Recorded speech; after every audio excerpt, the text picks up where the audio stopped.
working with people.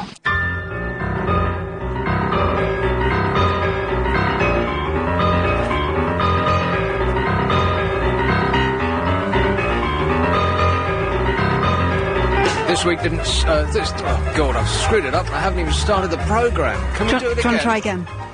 This week, sorry didn't seem to be the hardest word at all. There was a waterfall of apologies, as David Miliband, the teenage foreign secretary, said that he couldn't meet his opposite number in the Saudi delegation, as he had to pop off to America to see the birth of a child he intends to buy, or adopt, or whatever the word is.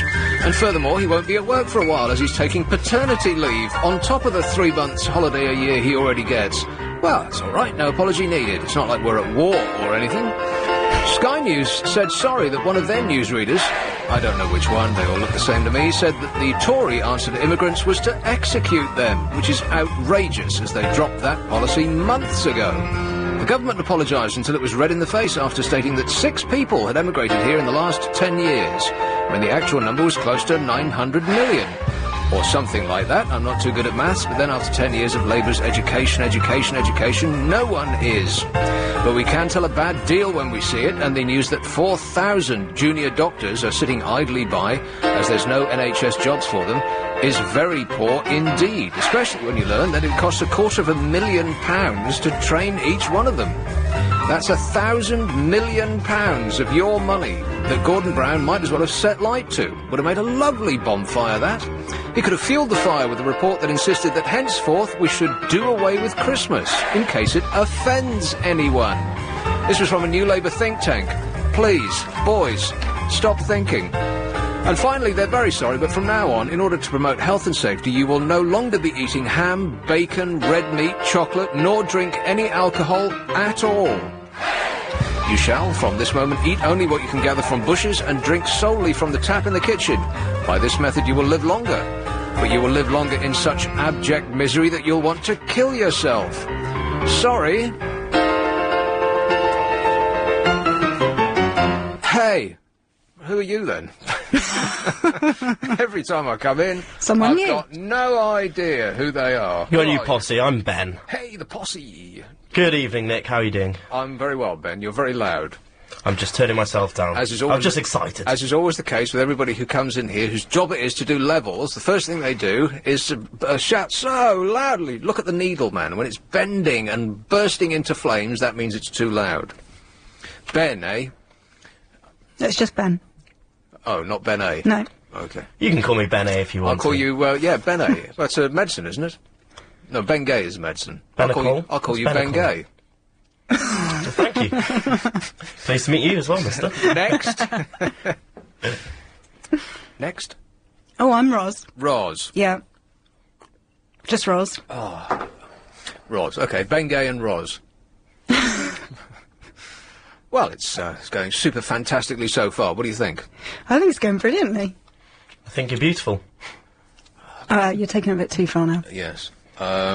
Yes. Well, he is right, though. Oh, so pretty. I screwed that up, too. Should we do that one again? No, I just can't be bothered. It's too exhausting. I love the Sky News, thing. These newsreaders, they all look exactly the same. Am I right about that? They all have blonde, long, straight hair. There's no curls in sight. They all look like they've just come straight from the hairdressers. No, what do you call that stuff? Straighteners. Hence the name. Yeah, straighteners. They all have long, straight, blonde hair. All of them. Every single woman on television has long, straight, blonde hair. That's why I work in radio. Well, I'm a bit confused about that. I mean, I know that if you read the tabloids, the only position for a woman is on all fours with her lips slightly parted. Sorry? But on television, that shouldn't really be the case anymore. I mean, the tabloids are still living in the 1970s, by and large. Am I right? Yeah, pretty much. If you get me the Sun today, every single picture of a woman in it will be, will have been selected for the amount of breastage that she's showing. The Sun? No. The men, on the other hand, are not selected for such criteria. Well, because you don't have breasts. Yeah, but that's have nothing to do with it. We're not selected for, you know, I mean, they don't put a picture of Gordon Brown in the press because he looks beautiful. Right. But women, on the other hand, are only selected for their either that they look great, or in McCartney's case, what's it, Heather, that she looks crazy. This is the other thing that was extraordinary on television this week. I mean, she was complaining about her treatment. I know I haven't done the Sky thing yet. That was one sentence that I started and haven't finished. Write everything down that I start and don't finish. And, Right. I, to the astonishment of the audience, will tie it all up at the end, in a flourish. Right, just writing down Sky. But she went on television. I only sort of half saw this, because you know what? I really don't care. Oh, no, you need to watch it. I just don't care about either her or him at all. I don't particularly like him. He makes my flesh crawl. Why? Does Paul McCartney. There's just something about him. That's thumbs up, man of the people act. I don't believe it for a second.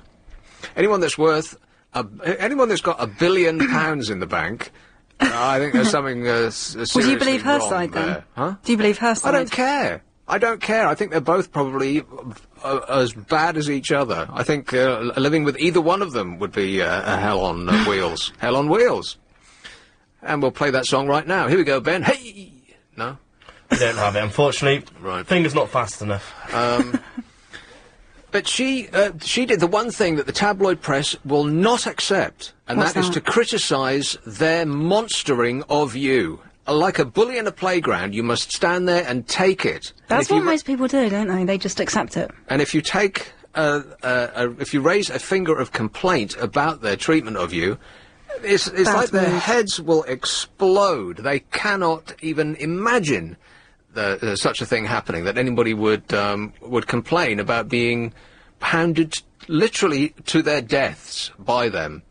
And so She did put herself in the firing line. by appearing on GMTV? by marrying Paul McCartney. Well, you mean? yeah, there's that as well. Yeah, because they did the same thing to Linda. People forget this.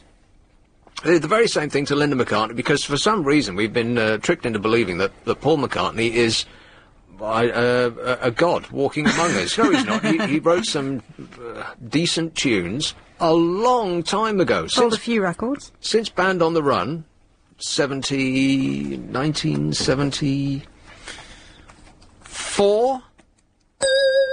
That's a I think guess. that's a yes. Since then, nothing. Apart from Maybe I'm Amazed. Nothing. We had the Frog song. Come on, that was Paul McCartney. We still like this man. And that thing that stayed at #1 for about 10 years. The second really most good. depressing song since somebody wrote the Coronation Street theme tune. But and I saw her doing what is a perfectly reasonable thing, is complaining about the treatment that she's been getting at the hands of the tabloid press. And I thought, oh no, you shouldn't be doing that, dear, because if there's one thing a bully can't stand, it's somebody fighting back. And so that I knew what they'd do. They took pictures of her, and admittedly it was quite easy, looking as crazy as they could possibly get at looking. And they just have been plastering it all over the press ever since. But that's her. I knew that it was the wrong thing to do as soon as I saw her face, before she said anything, because I knew which clips they were going to print. But the Sky woman was hilarious. Sky News apologised after a presenter joked on the air about the Conservative policy on immigration. She thought that she was off the air. Mr. Cameron was going on about, he said, let me outline the action that a Conservative government would take. As we've seen, some of the increase in population size results from natural change, birth rates, death rates. Here, our policy should be obvious. And, in my mind, it was with perfect comic timing. I mean, she had to get in there quite quick in order to squeeze a word in there before Cameron's next one. He said, here, our policy should be obvious. She said, extermination. You would really want to check that your mic's off when you say something like that, wouldn't Well, I don't know. I suppose in a television studio you just trust the red light. If the red light is off, then you're not speaking to the you? Do you nation ever wonder, anymore. though, whether they're little tricks that they play? Because now it's got loads of recognition for Sky, hasn't it? No. Well, yeah, Well, they did that everyone's talking about Sky. They did that deliberately? Yes. Oh, come off it. You've been taking whatever Ben's been taking. You like a couple of Duracell bunnies in there. Just excited to be here. Right. Is anyone excited about the return of News at 10 with Trevor, he's a Lord, what's his name? No is the Not answer to that. I can't believe that this is the, Although I do like the bongs. I'd listen to it for that. This is... What are you taking in there? It's only a tea. Well, drink less of it. Just count to 10, really. I can't believe that ITV is so utterly desperate that this is what they're pinning their hopes on. Nobody cares about the News at 10, and certainly nobody cares about Trevor McDonald. Did you see his comedy talk show thing that he did? I saw enough to know that he's not a comedian. He's a newsreader. Here's what newsreaders do. They read what someone else has written. No, they write some of it themselves. No, they don't.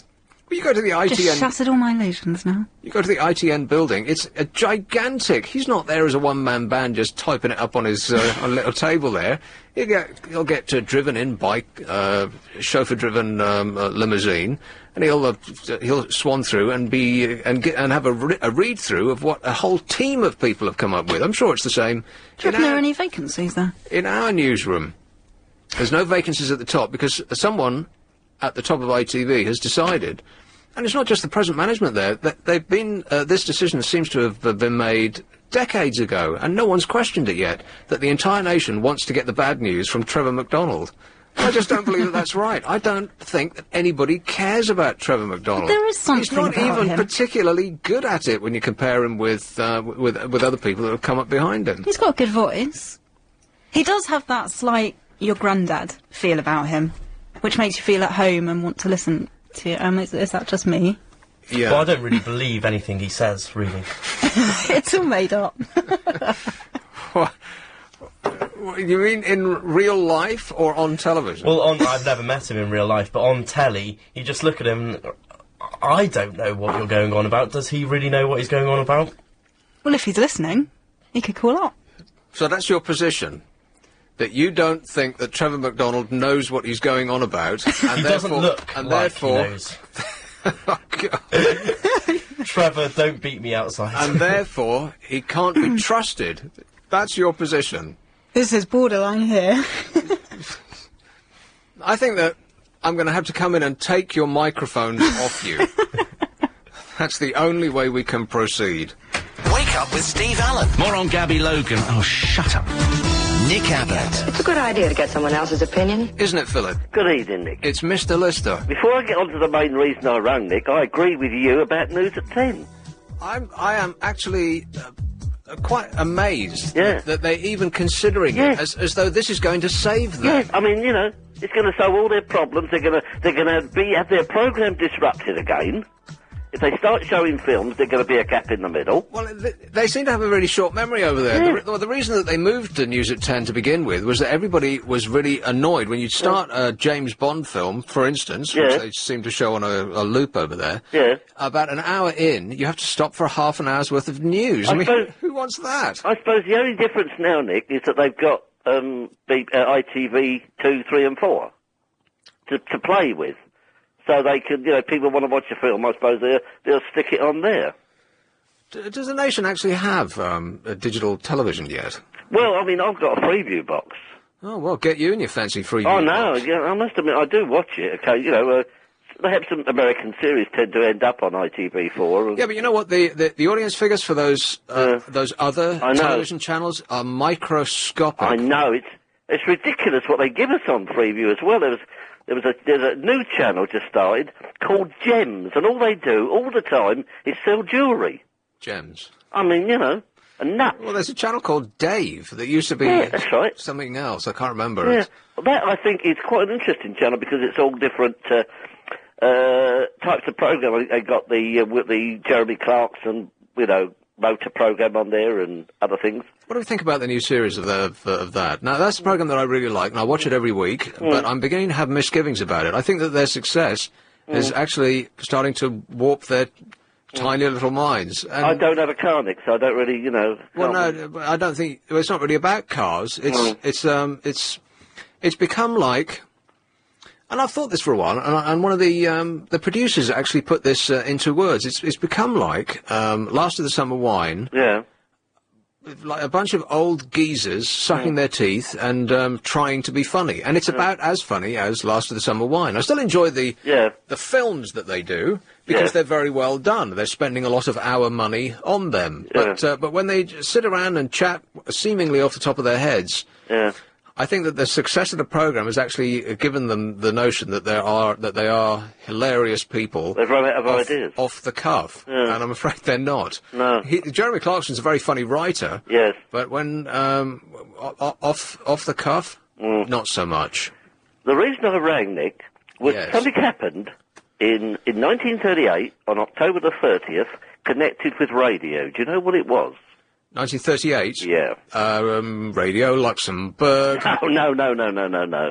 It was the radio performance that panicked America. Ah. And they celebrated it this week. It was the Orson Welles War of the Worlds broadcast. Right. Awesome. Yes. And I was reading about it, and I was checking up on the web about it, and they said that because there was no television in those days, basically what it was a radio play. They did actually announce at the beginning that this is just for fun, please don't join in. That's right, but a lot of people tuned in late. Yes. And all they heard was these news broadcasts, and then all of a sudden, lights have been seen in the sky. Yeah. Flying saucers over Bramley Road, all that sort of thing. And everybody in Alabama went outside and started firing into the air. Yeah, and actually they made a movie out of it called The Night That Panicked America. Right. Which showed you what they were doing in the studio. And have you heard that in that first broadcast? Yeah. Have you heard the show? I have heard it, yes. Right. Because I believe you can actually get it on one of these old shows that they put out, the old American radio shows. And I'm not sure, I think it was about an hour-long broadcast, if I remember rightly. Something like that. And it must, with Orson Welles' voice alone must have terrified people. And it set me wondering, Nick, could something on the radio have that effect today, do you think? Well, it could do, but they would have to, they'd have to really, who would have to do it? It'd have to be either Terry or Chris. Yeah. Terry Wogan or Chris Moores. That's right, Those are the only people that have real giant audiences. Yeah. And, no. The people today are too, what's the word I'm looking for? Are too knowledgeable, they wouldn't be conned. Or they wouldn't accept it. Well, they wouldn't accept that. No. The nearest thing I think to that was the first night of ITV back in the late 50s. Because we only had BBC and then ITV came along. On the first night, to the best of my knowledge, BBC just, they didn't do it, they just carried on as normal. But BBC Radio decided they were going to fight back. So do you know what they did, Nick? They put on a particularly sexy bow tie? No. The serial, I'm a great fan, I've been listening since day one, of The Archers. They killed off one of the most popular members of the cast. Has it been going that long? Yes. Good. Has anything happened yet? Oh, no, come off, Nick. It's well written. I like radio drama. I think radio drama is very, and what they did... Me too. I think it's very... Boring! No. Fascinating. They killed off one of the main characters, well-loved characters, and the next morning, the headline in the paper, of all the papers, was, Grace Archer dead. No mention. Well, don't tell us. Oh, well, you're about, over 50, nearly 60 years, late. Well, I'll catch up eventually. I know you will. And because, the inside was all news about the first night of ITV and what had been on and what had... It was probably Brucey, wasn't it? No, I don't think it was. Really? I think the first appearance I remember of Bruce Forsyth was when he did Sunday Night London Played Him. Right. I can't recollect seeing him before that. But anyway, what did they have on the first night? Well, they had a sort of, what shows they were going to present, and the show that sticks in my mind was Started Live as a radio show, Dragnet. Was that Just Give Us the Facts, ma'am? Yes. Yeah. Which as a radio show, which I've got several tapes of, really, really worked. Boy, you really are living in the past, Philip. I know. I mean, well, we can't help getting old, Nick. Well, getting old is one thing, but living life sort of 60 years ago. Well, it's good to look back, Nick, and see. Well, I mean, people will be looking back in years to come and say, what was Nick talking about on that Saturday night? That's right. That's what they'll be doing. Yeah, it's exactly what they'll be doing. Yeah. Okay, Nick. That's all I've got to say. All right. Good job, Philip. Okay, Nick. All Thanks, the best. mate. Ta-da. What does it mean when it's blue? New people, new colours. What does it mean when it's blue? You've just done something funny. Hello. She's just on the phone. Oh well, you take all the time you need. This is a live programme. She's having some fun. What are you doing? I was just talking to your Chatting. callers. Well, don't. And then you put the phone down on him. What was that? Oh, well, I had answered all You're the questions. very loud. I had answered all the questions. This is weird to me. Like, I have to go through this with almost everyone I worked with. The idea is that I talk to them, not you. You've been sitting there for like 10 minutes just chatting away at whoever it was, and you put the phone down on about them. 30 seconds. You have lovely callers, though, Nick. They're nice to speak to. Well, if only I got to speak to one of them every now and again. Well, you do have 2 lined up. What does it mean when it's blue? I don't know what the colours mean. I've asked that before and nobody knows. So I'll just touch it? You can try. No. What have you done? She's there. Every time I come in, it's totally different here. Well, no, I'm still getting Philip. Yes. No. Is anyone there? Well, if I put this up, it's Philip. And I've spoken to Philip already. So Why if you need to put the other one up. Oh, really? Yeah. Okay, this is a new to me. There you go. Louise. Hi, Nick. Oh, hello, Louise. Hiya, Nicky, alright? Well? Quickly, about Tuck here, do you know what it seems like to me?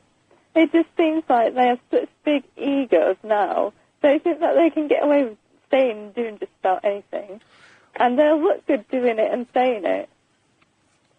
Well, this is exactly it's pretty much what I just said, that they've got carried away with the fact that they are so very successful, that now they think that, that pretty much anything that they do or say is funny because they've seen the numbers. But it's becoming less funny. Yeah. The more success they have, the less funny it seems to be becoming. Yeah. And now they're giggling like schoolboys, as though they've just said a rude word and they're just sniggering behind their hands. Oh, we lit up pipes last week, aren't we naughty? Oh, yeah. It's all a bit actually smoke pipes lame. aren't we? So. But it is a well put together program because the films are really good, because they spend what seems like advertising budgets, it's our money, remember, on putting all these excellent films together, and they usually are good. I mean, the premise is usually stupid, like, well, let's ride across Europe in a car, and I'll fly by plane, and the car wins.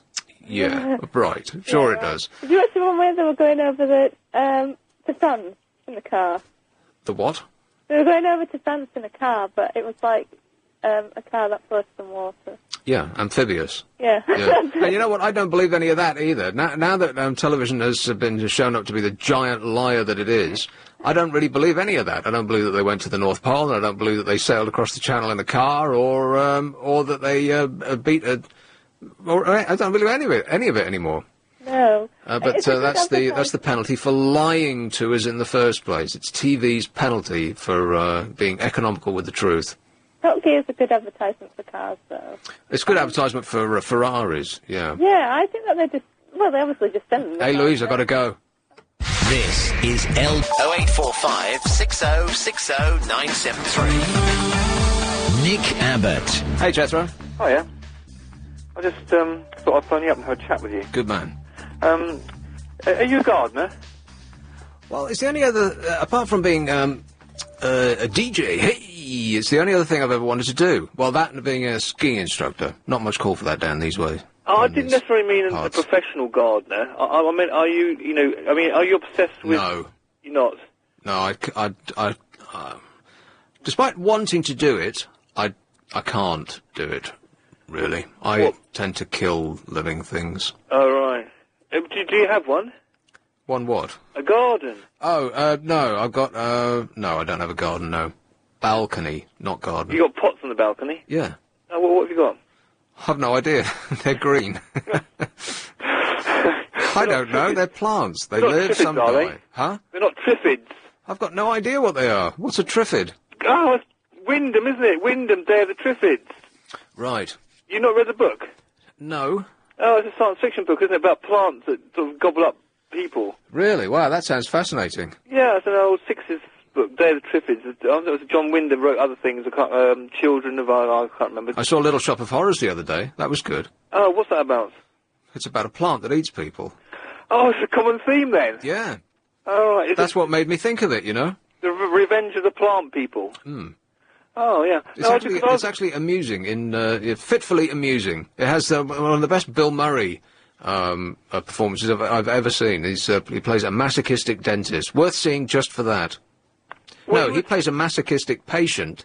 Steve Martin plays a sadistic dentist. Oh, so it's a sadomasochistic relationship. Yeah. Centered around dentine structures. Yeah. Well, it sounds interesting. I think you have to certainly have a sort of a lower high sensitivity threshold if you're a dentist. I mean, you've got to be insensitive to the sufferings of other people to be able to constantly drill out bits of their decaying teeth, while at the same time causing them extreme pain because the painkiller hasn't worked. No offence to the man who works my mouth, but I think you'd have to be pretty weird to, at an early age, think, yeah, looking into people's mouths is what I'd really like to do, 8 hours a day. Yeah, I think you're right. I mean, why would anybody...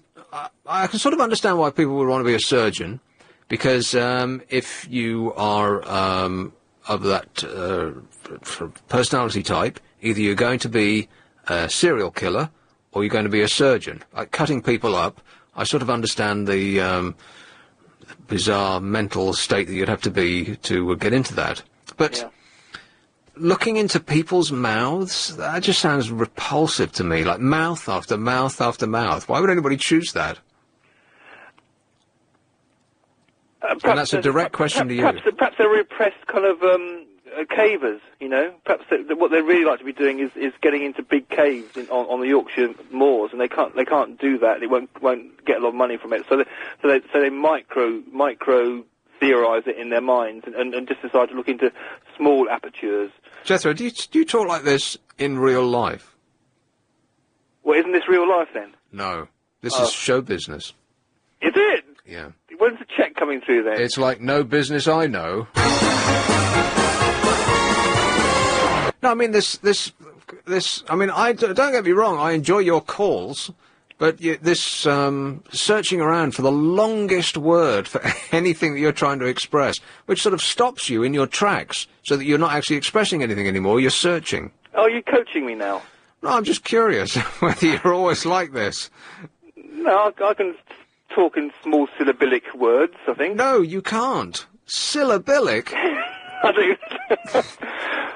Today I had a good day. Right. I went shopping today. Okay, that's good. Did you see a dog? A platonic dog or a real dog? A what?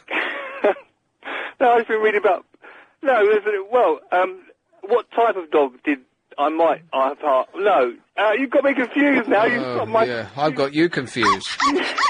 There's a lot of dogs around my way that I'd like to actually kill. Is that a bad thing to say? They seem to have a mental problem with barking, by which I mean they can't stop.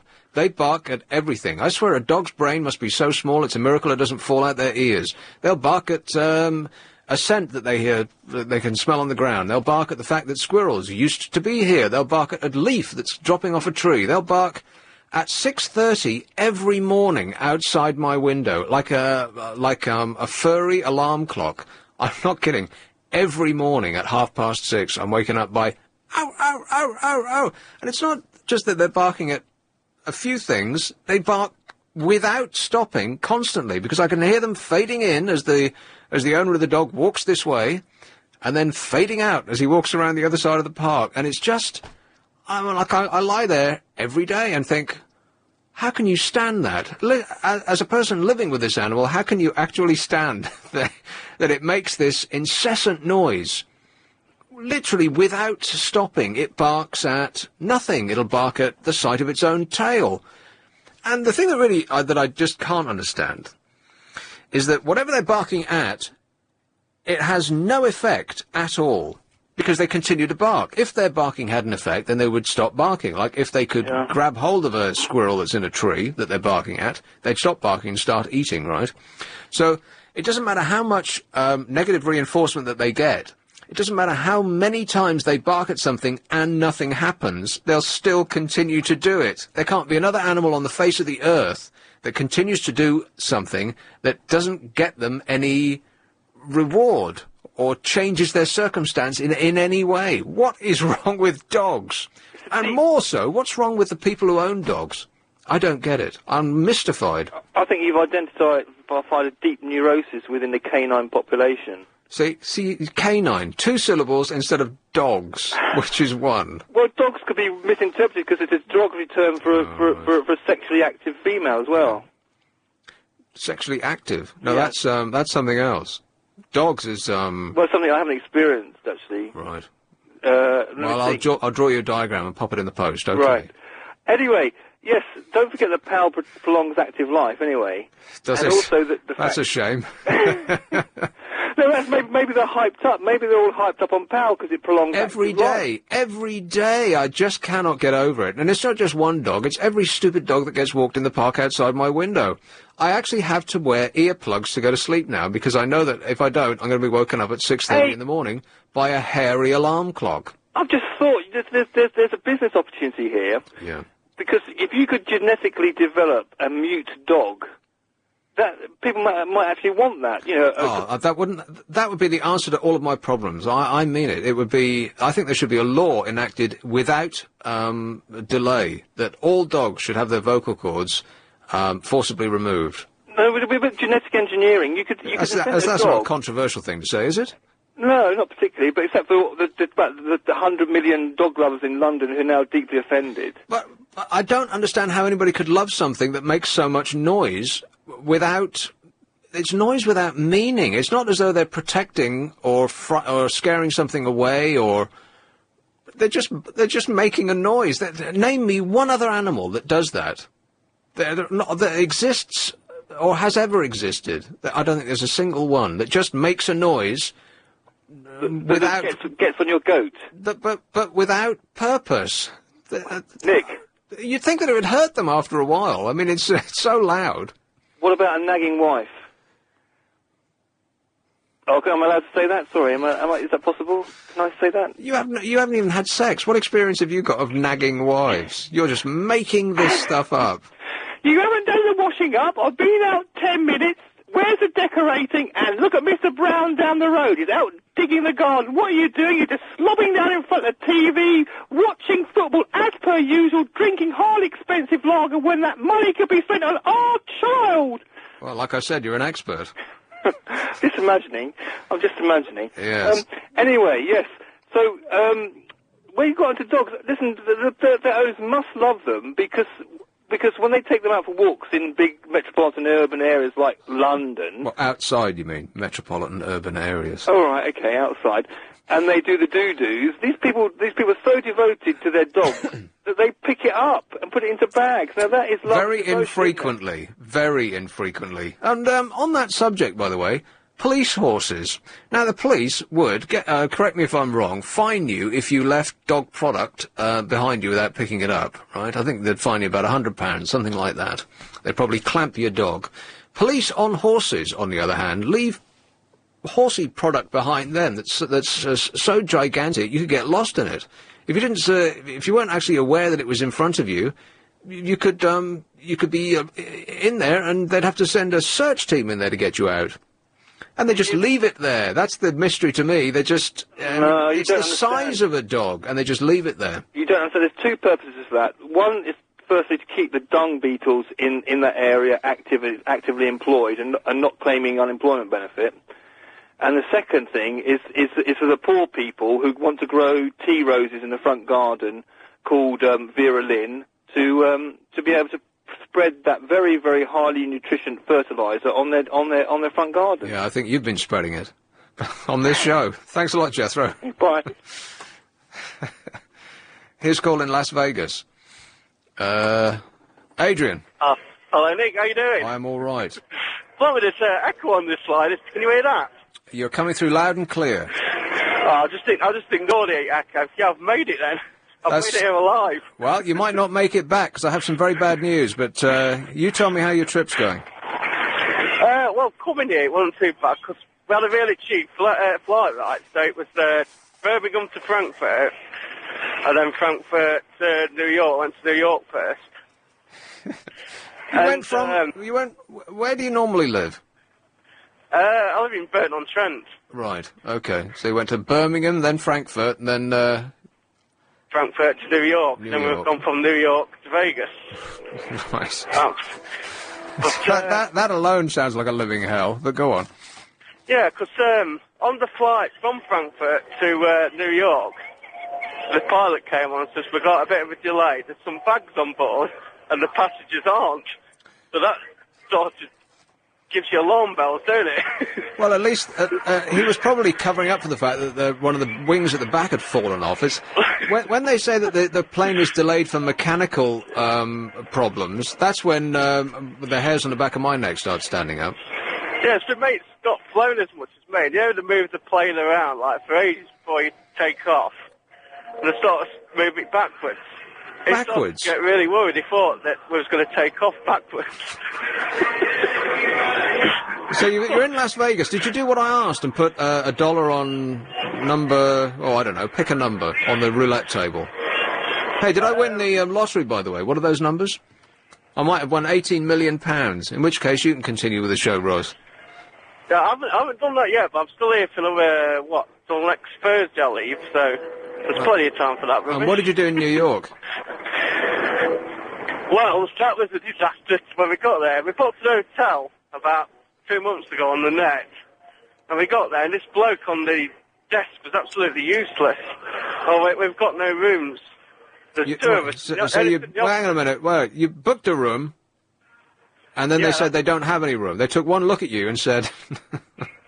Yeah, faulty towers would have been preferable in comparison.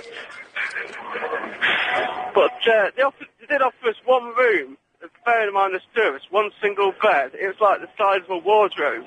Right, well, there are other hotels are available.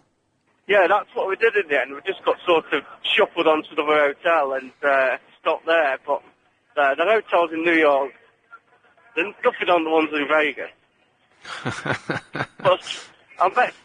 some of which look like New York. Yeah. And some of which look like Venice and Paris and everywhere else on the planet. Yeah, we met a regular listener of yours that calls from New York. I don't know if you know him, Jules. I went to the bar with him. Well, this might be might come as a surprise, but there's too many for me to actually know personally. There's at least more than 10. But that was great. I mean, the American hospitality, that was brilliant. He's never met us before, and like the whole night was paid for by him, which was fantastic. Yeah, I bet he doesn't think that. Well, you didn't dip your hand into your pocket once. We tried, but he just, you know... Well, you didn't try hard enough. He's probably swearing at you under his breath from now until Christmas. Yeah, but New York, it isn't like you say it's like a dangerous place to be, don't you? That's your impression of it. Well, it certainly used to be, yeah. Not so much now, after Mayor Giuliani tried to clean it all up. I mean, you do feel safe. There's like police, like you're on about horses. There's police on horses, police cars, police on corners. I mean, I don't like the place as much as Vegas. Well, Las Vegas, there's the same amount of police in Las Vegas, but some of them are private police, and they aren't in uniform. But if you put a step wrong, you'll find yourself in the boot of a car being driven out of the desert. Well, that really offers me some comfort. But no, the hotel here, I mean, I don't know what the weather's like there, but it's like 80 degrees here. It's lovely. Oh, yeah, we don't wish to hear that, thanks. You know, it could change at the blink of an eye. We might get a thunderstorm or something. There's been some word about the lack of visitors going to the States, and they're saying that one of the reasons is that the getting in and out, going past immigration is particularly difficult now.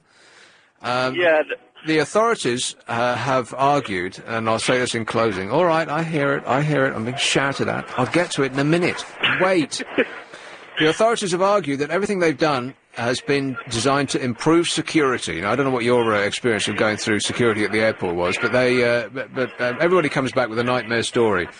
Now, what they're saying is that it's to increase security, yet, and this is the part that you're going to like, a recent report from the Transport Security Administration showed that undercover staff succeeded in 75% of attempts to carry fake bombs on board planes in America. 75% success rate. There's no such thing as security. So happy flights, Aid. Call us when you get back. What? Nick, just quickly. And finally. The Statue of Liberty, the security got a bit there. It's tighter than the airport. So it took 2 hours to get through immigration. But the Statue of Liberty, you get on one before you go to the ferry, then one before you go to the Statue of Liberty itself, before you climb up it. You like sort of have to take your shoes off, you're blowing at with these things. And well, that sounds like a great day. Okay, well... Two of my favourite things. All right, thanks a lot, Aid. Okay, I'll speak to you soon then. All right, cheers, mate. Ta-ta. Bye-bye. This, point 3. 0845 6060 973. Nick Abbott. I'm listening, dear. You can talk to me. That is quite scary, though, isn't it? Because I was recently going through, I went through a couple of airports just lately, and what they make you do is just, you have to take your shoes off now, thanks to that 8-foot-tall, curly-headed nutter that went through with exploding sandals. And it's just so humiliating what they... and just painful. They drag it out so long, and I'm in the queue thinking... You know what? This is all really a complete waste of time. On a slow day, newspaper editors will send some teenage cub reporter with a knife and a Kalashnikov onto the tarmac at Heathrow, where he'll just wander around any plane that he chooses. Makes a nice big story, though, doesn't it? Well, yeah, it does. And the story is the same every 6 months. And when we're due one now. And do you realise it's only reporters that go on to runways with knives? People actually don't do it. It's only newspaper reporters, and then they write about doing it. Not so far they haven't done it. Well, not in a while they haven't done it. But the point is that there is no such thing as security. If 75% of undercover staff succeeded in carrying a fake bomb onto a plane, 75%, I mean, you'd only have to send... But of how many people? Might only be 3. Well, that's neither here nor there. It's percentages. 75% is a fairly good hit rate. You'd only have to send 2 people in. Well, you don't have to send 1 person in. And you'd be very unlucky if they got stopped. So there's no such thing as security. It's all just smokescreen to make us feel better. Or, more accurately, to cover themselves in case of legal proceedings afterwards. How could you not get caught with a fake bomb? Because obviously all your suitcases go through the X-ray. Yeah, and those experts who are sitting there looking at them go by. Have you seen those experts? Reading their magazines. Yeah, exactly. Well, they could be staring at the screen. I mean, who are these people? I mean, really, if you're no offence, but if you're security at an airport, then it's not as though you've turned down a lot of high-powered jobs in order to take that one. They must have some sort of training. Well, I would imagine that there is some sort of training, but I'm sure that it's not that great. Neither are the applicants. That bright to begin with. Because why would you choose a job as a security guard? I, having done this, so I know of which I speak. Have you? Not airport security, but security guard. I mean, you know, that's the last thing that you would do if you had other options. Do you notice though, when you go through the airport through those scanning machines, when you look at the picture, you can't tell what anything is. So how do they know when to stop people anyway? Well, I'm sure they don't. You mean it's just random? And it's just for show? I get the feeling that they stop people just because either they're bored or... It's probably not even your suitcase. It's probably just a video on a loop. Islington. Hello, John. All right, Nick. How's it going? All right, thanks. Dude, have you ever Googled yourself? Yes. I have. You're on the International Vegetarian Union website. It's a famous vegetarian. I'm on the what? International Vegetarian Union, it's called. Right, well, they should get with the times, because I'm not a vegetarian anymore. Also, dude, have you been watching South Park recently? No, I saw a clip on YouTube, and it wasn't that funny. Oh, it's got hilarious recently. It's got very good. On Paramount. Yeah, on the internet. From the States, yeah. Because they're selling it direct to the consumer now, which is the way forward. Well, yeah, but there's still a while before people in the UK get it, so you've just got to download it illegally. No, you don't. You can go and buy it on iTunes. You can't buy the latest, though. Oh, right. Well, you've got to keep up to date, eh? Yeah. So anyway, dogs are stupid as well. Like, you're right on that one. I am right on that one. They suck. And they bark, yes. All right, thanks a lot, John. All right, mate, take it. So, have you ever looked up yourself? Don't answer that question. Great presenters. It's really, really good to Because it's crazy and dangerous. Epsom, hello, Chris. Hi there. I recently came back from New Zealand, and the airline booked me a flight via Los Angeles. Yeah. And even though I was going through, not going through the customs, I was actually staying internal in the airport to catch the next flight back to the UK. They still wanted to search me and do all the other stuff they did if you was actually to go into the country and stay. Well, you see, all of that extra stuff doesn't make you feel... It doesn't. Better. Well, it does me. It makes you feel better about getting on board. I mean, the extreme of this was El Al. Have you ever flown El Al? No, I haven't. That's one of the few airlines I haven't flown. Right, they virtually take you apart into your constituent molecules and check you through a microscope and then put you all back together again. And you do feel more comfortable getting on the plane. But when you see in the paper some reporter in the cockpit of a plane with a fake bomb in his hand, it makes you realise that there's actually no such thing as security at all. Oh, I know, that's right. Well, I do fly quite a lot, but I will refuse to fly via America because I will not go through those checks. Because I've never done anything wrong in my life, and I don't see why I should be treated like a criminal. So that's the other side of that is that if you give a security guard, if you give somebody whose lot in life is to be a security guard. And no offence to security guards, like I say, I was one myself, but you don't have a life choice of lawyer, doctor, security guard, and then just choose the latter, do you? You become a security guard because your options are few. And if you give somebody, anybody really, not just someone whose options are few, if you give anyone a uniform and unlimited power, then they're going to use it eventually. And apparently they're not very nice to people the way when you actually go through their security system. To the point that I think now that because of fewer people, despite the fact that the exchange rate is so good now, it was $1.50 to the pound in 2000. Now it's over $2 to the pound. And despite that, ever fewer people are going to America. And I think that part of it is that we're constantly getting nightmare reports about how difficult it is to get in and out of there. Well, I've heard less than a third of the people going there as a result of their checks. Yeah. I think I'd put up with that. I mean, how bad is it? How bad actually is it? I mean, did they ask you to hop up onto a couch and on all fours and relax? They didn't even warn me. Because I was booked via New Zealand Air, which was then going on to Los Angeles. And when I said, the checks, well, I wasn't warned. So they actually got me off the flight and they had to put me onto another flight. But what did they do? What is it that you're complaining about? What's your basically, complaint, I don't see why, if I'm going to be a guest in someone's country, I don't see why I should be treated like a criminal. Well, what did they do? Did they handcuff you? No, they just, they would not let me get off the aircraft. They wouldn't let you get off the aircraft? No. Well, they said that if I was going to fly into their airspace, then I wasn't allowed in the country itself. Right. So they had to get me off the aircraft before it actually took off. I'm confused. You were I didn't actually land in Los Angeles. I just happened to check, saying it's lucky. It's a shame that because of the checks that if it had been was for the checks, I would have stayed in Los Angeles for a couple of days and broke the journey up back to the UK. Right. But they said no, you still have to do it in transit. So I said, well, there's no way I'm doing that. So they had to get me off the flight. But a minute ago you said that they wouldn't let you off the flight. No, sorry, they wouldn't let me. They said if I actually flew to Los Angeles, they wouldn't let me off the aircraft. Right. So I'd have been stuck. I'd have had to fly back to I think this whole experience has confused you, Chris. I know it's confused me. Well, it hasn't really confused me because I do fly quite a lot. Right.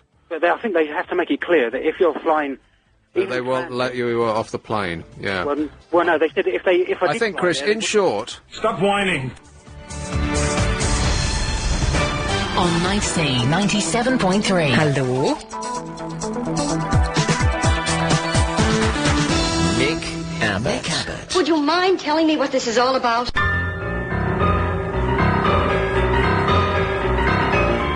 So those numbers again, 3, 10, 22, 25, 31, 49, and a bowler's ball, 4.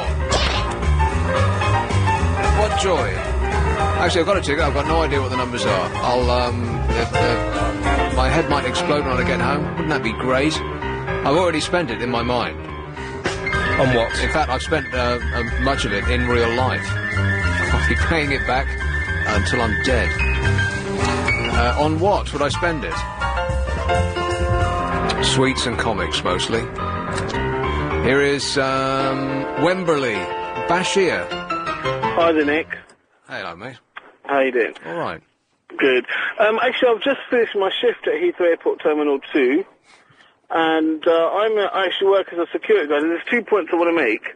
Firstly, I'm 29 years old. About 21, I was working in the city as a stockbroker.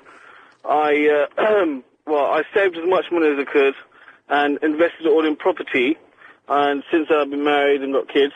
And just about, 2 years ago, I decided just do some work, part-time, no hassle, just fun.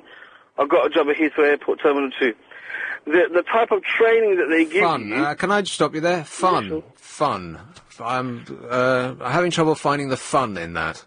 Well, there is no fun. The fun is that I'm actually investing. That's my fun. My hobby is that. I love doing that. Your hobby? But I'm actually socialising. Do you realise how many different type of characters you get to see and you get to work? And Heathrow Airport is, it's a privilege, sort of being near to Heathrow Airport. I took the advantage. It's totally not monetary, although, every monthly wage helps. So your hobby is a security guard in Heathrow? No, my hobby is being a landlord who's working as a security guard in Terminal 2, and I'm not doing it for the money. I'm doing it because of the people over there are fantastic socially. I don't get out much. Come on, let me tell you, I don't get out much. This is my outlet. So I've combined both. Yeah, okay. Okay, and the other thing is, the amount of things we get off people that have gone past security, like we found scissors, knives, and the amount of things that, that got confiscated is huge, and we are actually doing our best to make, for things to go quicker. But with the legislation and everything, we've got to stick to it, DFT, etc. So, although it might seem like a bit of a bore for you guys, but we're actually doing a duty to make sure everyone is safe. I don't think it's a bore. I feel more comfortable because of it. But when you actually think about what's... I'll just keep coming back to the same thing. If a journalist can sit in the cockpit of an airplane because he's just wandered through security, then you taking nail files off people isn't going to make the slightest difference. Sure, but there's no and I have to agree with you actually. There's no such thing as 100% security. That's just impossible. But come to find out, America has just the same security as we do. They don't even have 25% security. 3 out of every 4 people that they sent through with a bomb actually got through. I know, it's quite sad, but, again... What's the length of training that you get for people sitting and watching those screens? Well, from the time I applied in my bedroom, as just over the internet to this particular company, to the time I actually got the job was 1 year. They do a complete reference check. They do... No. What's the training like? Oh, the training is hard. It's intense. It really is. It's really hard. I'm not just making up. It's really hard to go through exam after exam after exam. Sure. For a security guard, but we actually call security officers. But I have no shame in that. I enjoy the job. It's an outlet for me, and also I'm doing a good job as well. The socialising and the fun. I know it's a bit sad, but I'm getting paid for it. So right. But it's not the money, though, Bashir. Remember that. It's not the money, absolutely. Like I'm doing. No, I'm not doing well, but I'm doing okay with the property on the side. Okay. But just wanted to let you know that not all the security guards are have no better offers, as you said. Yeah, well, I'm sure that the world is your oyster, Bashir. But, you know, as long as you're enjoying what you're doing, then that's the main thing, eh? I am. Right. Thank you very much. Thank Nice to you. talk to you. Cheers. Ta-ra. This is LBC. Richmond. Hello, Alan. I'm confused now. The words box of frogs and mad as spring to mind. When I land at Heathrow, I don't even want to be on the same planet as most of those people around me. I certainly don't want to socialise with them if I didn't have to. But the jaunty, carefree atmosphere that you get at Heathrow security, I don't know. You're right. Their security is absolutely stupid. For a start, I could take on numerous weapons undiscovered, any amount of which could be used for hijacking and the like. Don't they have guns that are completely made out of ceramics? ABS plastic with ceramic firing pins. Exactly what I was going to say. A friend of mine who's in the American Armed Forces, he has taken a ceramic knife. Yeah, I mean, you can buy ceramic knives for chefing. That's right, and you can buy ABS plastic knives for self-defense that look just like a comb. Yeah. The handle comes out, and it's got like a one-use-off point. I'm sure there's no end of James Bond style secretive methods of dealing death and destruction. Expensive. No. But one thing that gets me right, if you are held up on the tarmac at Heathrow for like an hour, what is the excuse they always use? I'm sorry, there's luggage on board, and the passenger is not here. And da-di-da-di-da, aviation regulations specify we cannot fly with a piece of luggage if the passenger's not on board. Yeah. And when it happened about 3 weeks ago, while I was sitting on the plane, I called one of the stewardesses over and said, "Is that right?" And she said, yes, that's right. So well, in that case, how come last time my luggage went to Washington and had to come back to me without me? Yeah, that's a good point. Yeah, they're flying lost luggage all over the world. Yeah. The same thing happened this time. They lose 30% of the luggage. And I had to go back and get my luggage later on because one of my drivers used to redeliver it, and you don't want your luggage delivered the next day. If it ever doesn't get to you, you find out what plane it's on, you turn up there, you go to the white phone, you ring the airline that's got your luggage. Oh, white courtesy phone? Yeah, at the end of, I actually go to the British Airways counter there, the BAA one. Oh, I'm sure they're happy to see you. And they will turn around and point you to, they've actually moved it. I had to go over to the staff entrance where the phone is. And it's got all the different airlines there and their baggage departments. You ring them up, as long as you've got your passport with you, they will walk you straight through the staff entrance and you're there at the conveyor belt. I'm amazed by that. I mean, this all came out a little while ago. There's all of these stories about airlines losing luggage, the chief of which was... 30%. That's absolutely staggering. I mean, I've never had any luggage lost, but now every time I fly, I never expect to see my smalls again. Last 3 trips. And I've never had a problem. I collect items, shall I say. Oh, yeah, import-export. Mm-hmm. No, but just personal hobby items in America. And I always bring them back in my suitcases. Yeah. And I've never, I know TSA is going to rip my case apart. I would be actually shocked if they didn't. But I've never had anything disappear in America.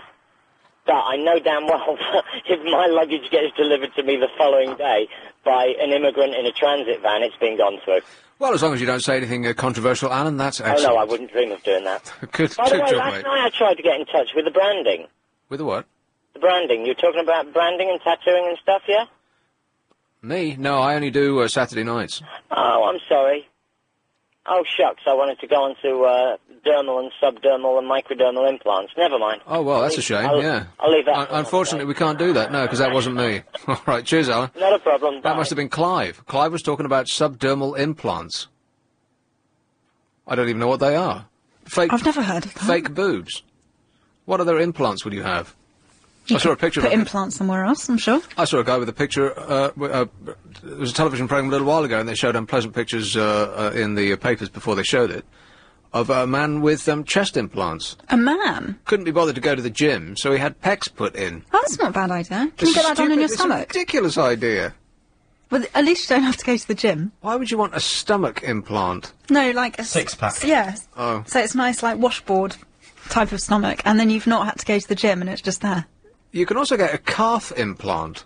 Because apparently calves are one of the most difficult muscles to increase the size of. Really? You're either born with big calves or you're not.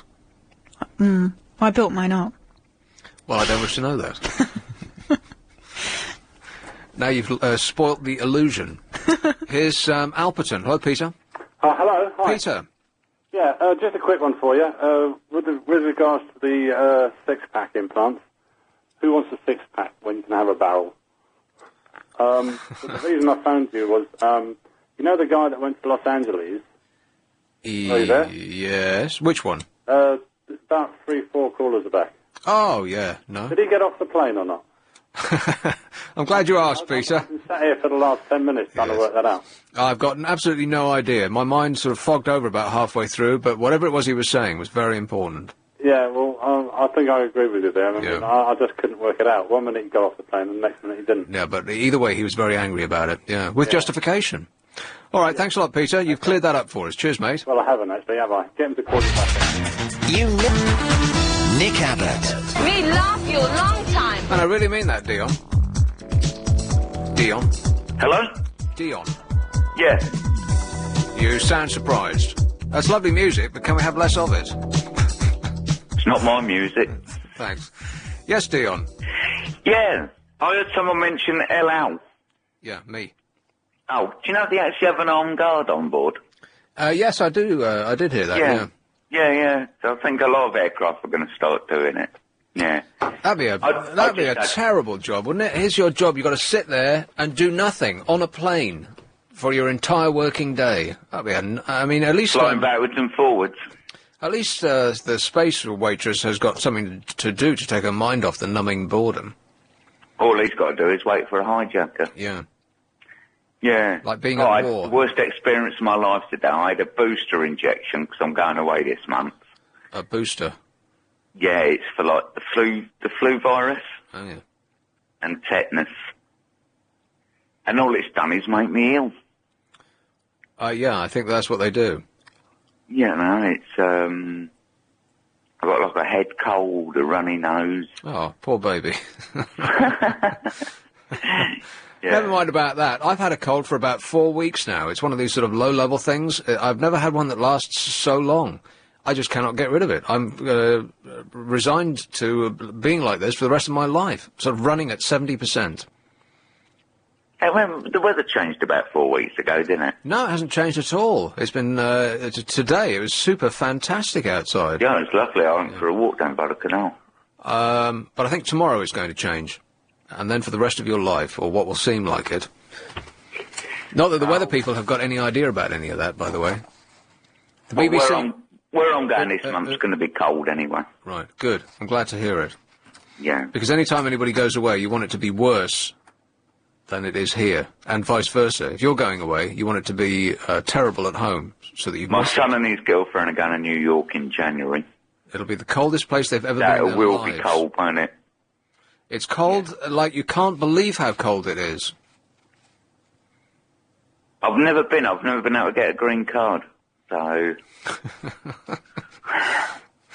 I don't think you have to have a green card. Is it that cold in New York? You don't have to have a green card. I do when I'm working. Well, don't work. Well, that's the reason I'd have to go there.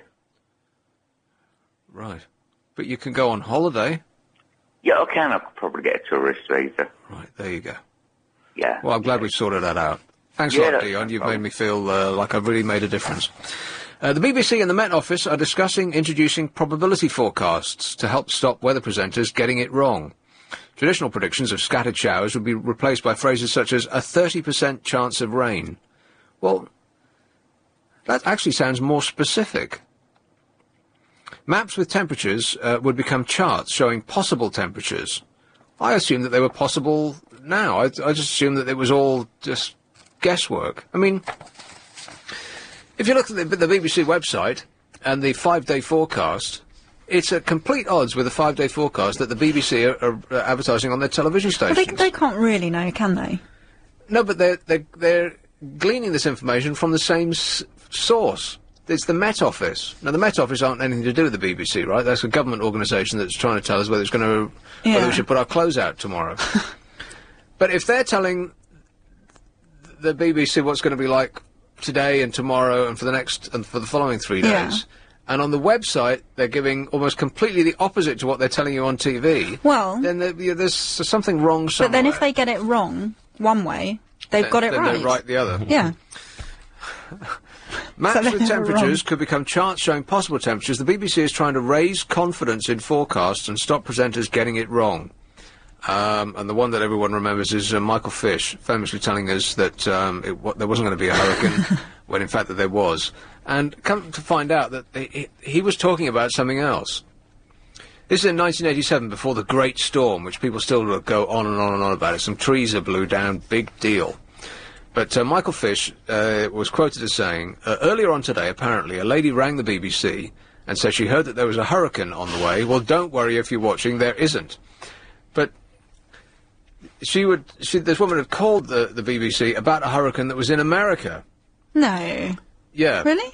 And he was saying to her, don't worry, the hurricane that's in America isn't going to affect us in any way. Oh, well, he was right then. The hurricane that affected us wasn't even on their, radar, figuratively and literally. So he was right. He was completely right in that respect, but he made forgot to mention that we look took our like own a one. total dope. Yeah. The Met Office said there will always be uncertainty in forecasting, and that uncertainty should be communicated. Andrew Lance of the BBC Weather Centre said that even with percentage forecasts, there could still be problems. The capacity to confuse is immense.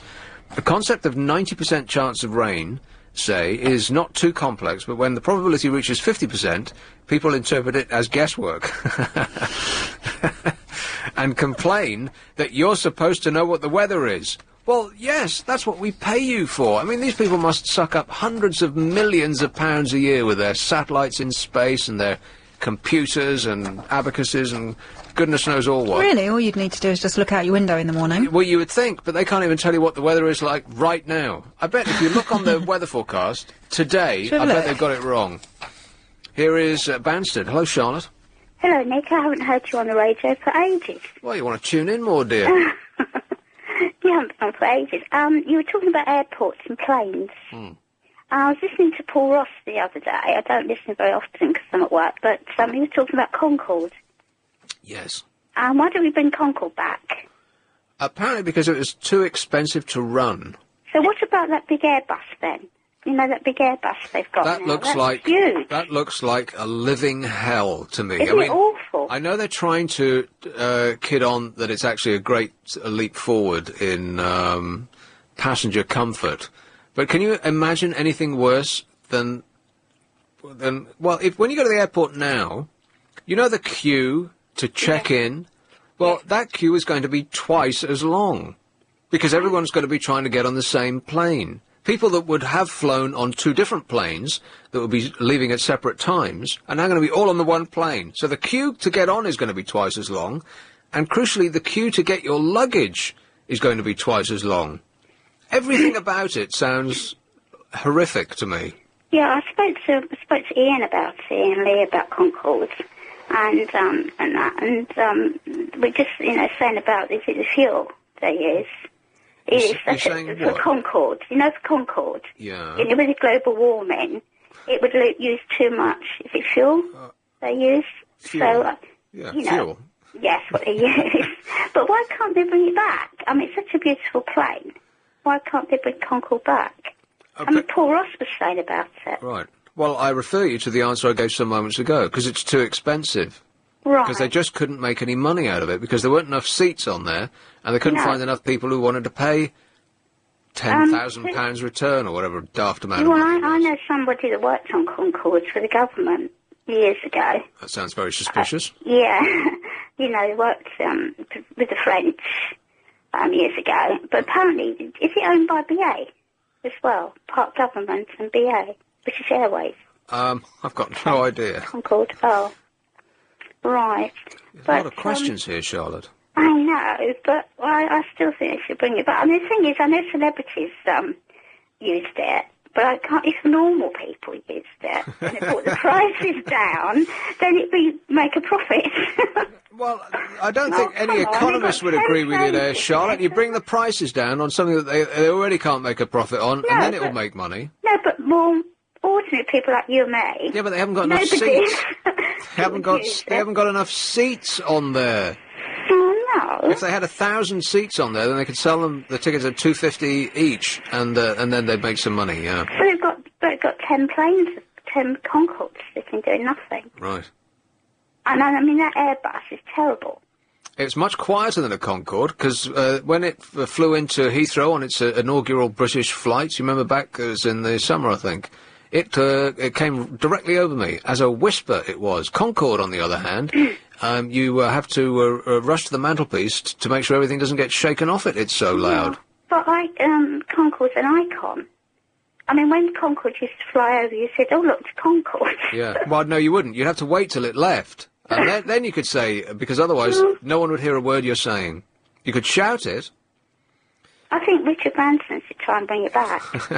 I'm going to do a petition. Oh, that'll work, yeah, a petition. I would forget about it, Charlotte. Even if they did bring it back, if they did bring it back, you'll never be able to afford it. All of those people that were flying on Concorde weren't using their own money. Just like all the people in first class aren't using their own money. That's why they're in first class, because it's other people's money. Well, I'm going to write to Richard Branson. See if he can do anything about it. Right, well, do a PS. Hi from me. Okay. Okay, Nick. Sorry for being so drunk when we spoke last. All right. Just put that. All right? Okay. Thanks, Nick. Okay. Bye-bye. Bye. Bye. Concorde. I'm not sure that we miss it at all. We miss it. No, you don't. What do you miss about it? Well, I used to see it fly over my house, and it just looked really cool. It does look cool. It looks fantastic. Sounds far too loud. No, but by the time you... Yeah, where do you live? In Wales? East London. Well, the noise that it makes over Berkshire is bad enough. No.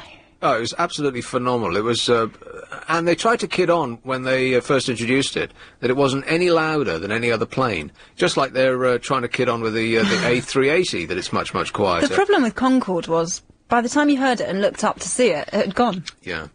Which was a bit of a disappointment. You had to be looking up just at the right time before you heard the noise. I suspect that when they brought the 380 into London, it was significantly quieter than any other plane that goes over. But I feel that they were busting a gut to keep it quiet. I bet they'd stripped out everything on the inside of that plane just to make it appear as quiet as they possibly could, and that when it actually starts flying properly, that it'll be just as noisy as all of the others. Is this the big, screaming, huge one? banshee wail they are, as opposed to a prop plane, which is a nice organic sound. We don't mind those at all. Would you get on that huge Airbus? Oh, we'll probably have no choice eventually. I don't think I'd want to. I won't enjoy it. Why? Because something that big couldn't fly. Yeah. It's a silly thing It looks to say. really scary. Might be too heavy. Well, none of them should actually fly. And the science of flight itself is a total mystery to me. But then, so is the telephone. That amazes me. So is the television. Being on your mobile, which is cordless, and then hearing somebody over the other side of the world. I didn't even mean a mobile. I just meant the actual telephone. You know, corded telephones. You remember them, don't you? No. I don't understand that. How is it possible that sound goes through a wire? I don't understand it either. So if we can't figure that out, then we've got absolutely no hope with Concorde. I'd say just get on a ship. A ship? No. The M25. Hello, Phil. Hi, how you doing? All right, thanks. Yeah, my little query is about you got Bashir earlier on saying that he was security at Heathrow. Yeah. And he was asking about what sort of what the training was. Yeah. For him. Well, I work at Gatwick, and if the training's any as good as what it is there, they've got no training whatsoever. That's pretty much what I thought, yeah. I mean, common sense, there isn't any. Yes. You know, they're all a bunch of brainless little drones, really. Oh, right. So that's the word from the inside. Oh, yeah. Now we feel much more comfortable. Thanks a lot, Phil. All right. Keep your eyes on the wheel and your hands on the wheel and your eyes on the road. Always remember it that way round, all right. Health and safety first. This is LBC. On 99.73. Nick Abbott. Hi, honey. How are you? Super. Thanks for asking. There were some things that I read in the papers this week that I found rather surprising. And I bet that you won't be able to guess this. I'm going to ask you a question, and unless you actually read the article today in the Telegraph, which I wouldn't have, my money is on you never guessing this if I give you from now until the rest of your life. Who is the most successful female singer in history? Shirley Bassey. Well, just hold that thought. Cogitate. Can I do a Google search? Can you do a what? A Google. No, of course you can't. Can I look at the answers? No. The other was a list of the most annoying things in Britain. Well, I've got a few. The top 30 of which had only 2 people in it. Others were things like, cold callers was number 1. Oh, I don't find annoying. that particularly annoying. I do. Well, I mean, how many of them do you get? No more than My one. phone at home rings all day long. No, it doesn't. It does. Well, I'll tell you what is annoying. It's actually worse than cold callers. Is and I've disconnected the machine because of it. Is people sending you faxes that are adverts for whatever the hell it is they're trying to sell you. And it uses up all your paper. Well, yeah, and ink. But not only that, but it calls you at 4 o'clock in the morning. Once your fax number is out there, then you People get... still have faxes. That's what I was going to say. 1992, is it? Shut up. People still use faxes. I'm sure they do. Well, I know my computer says that it can send a fax. How you do that, I've never worked out. I've got absolutely no clue. I mean, Windows says that would you like to fax this or print it? Every time I want to print it.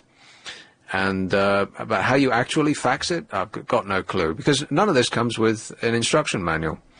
And the help files, well, they're not any. But, that's what, so I had to, it's sitting in the wardrobe, collecting dust now, because I can't plug it in, because every time you plug it in, then it's almost as though, they sense that your fax machine is plugged in. And They wait for you. And suddenly your phone is going 24 hours a day. Do people actually send you real faxes, though? What do you mean? Or do you only have it for the adverts? Well, I didn't buy it for the adverts that I would get. I bought it so that I could send people faxes, because I don't know how to send faxes on my all singing and dancing computer machine. Okay. I don't believe that anybody does. Has anybody successfully used a Windows computer to send a fax without putting it through an actual fax machine? We got fax machines on every floor in this building. What are you talking about? They're fully up to date. It's really funny when people are trying to use the fax machines. No one knows how to use it, and everyone stands around just twiddling their thumbs. Yeah. But in this top 30 list of the most annoying things, there are only 2 people, and I bet you can't guess who they are either. So there's 2 things that I've now tasked you with. Well, seeing as there's 6 billion people in the world, it's highly unlikely I'm going to be able to guess either of them. Stop moaning and just get on with your task. It's the most successful female singer Madonna? of all time, as in record sales, and the 2 people who were the only in the top 30 of the most annoying things, some of which are... cold callers is not the most annoying thing about Britain. It can't be, because there just aren't that many of them. And now they tend to be automated as well. And as soon as you answer the phone and there's nothing there, and then there's a click, well, you don't need to hang around anymore. You just put the phone straight down. So that surprised me as well, this list, and I'll get to that in a minute. And the amount of money people spend on Christmas I found a bit weird. How much? I don't know how these people came up with this figure. Nor do I know how they came up with the figure of the number of gifts people buy. What is the average number of gifts women buy at Christmas? For their partner? Just the average number of gifts that women buy at Christmas. 10. 42. What? Women, they love shopping. Well, 42 isn't so insane. But unfortunately, you guessed so far over what the actual... Was I close? What the actual number is, that now the actual number itself will seem quite small in comparison to 42. Sorry. 22. Oh, well, see, you I see, was now that closed doesn't off. seem so bad. It's like one of those situations where people, if you're negotiating, they will say that you're going to get a very bad deal, so that the actual deal that you get, which was Looks not really good. quite as bad, you're pleased with that. Right, we're going to cut all of your limbs off. That's our opening position on your next contract negotiation. So when they only give you a 2% rise and don't cut any of your limbs off, you think, well, that's a tremendous success. And you're virtually hopping up and down. You're so happy. I have to remember that one. Yeah. No, So thanks for that, 22 Ben. isn't such a strange number, because I've got all my family to buy for. Lots of nieces and nephews and brothers and sisters. You're kidding. No. You're going to buy 22 presents? Well, no, not 22. I'll buy the right number for my family. I can't even begin to... You'd look a bit cheap if you didn't buy presents. 22? That's insane. Well, I've got about 9, 10 or 11 nieces and nephews. I've lost count.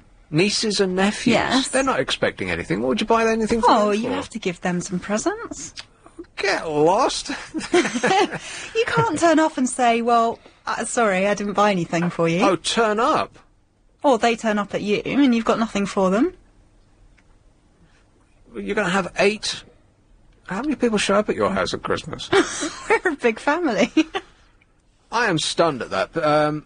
Britons will spend, on average, £384 on 18 Christmas presents. That's the average spend the people in this country will buy 18 Christmas presents. I haven't bought 18 Christmas presents for anyone in my life. Do you know to this 18 point. people? No. Well, there you go, that's why.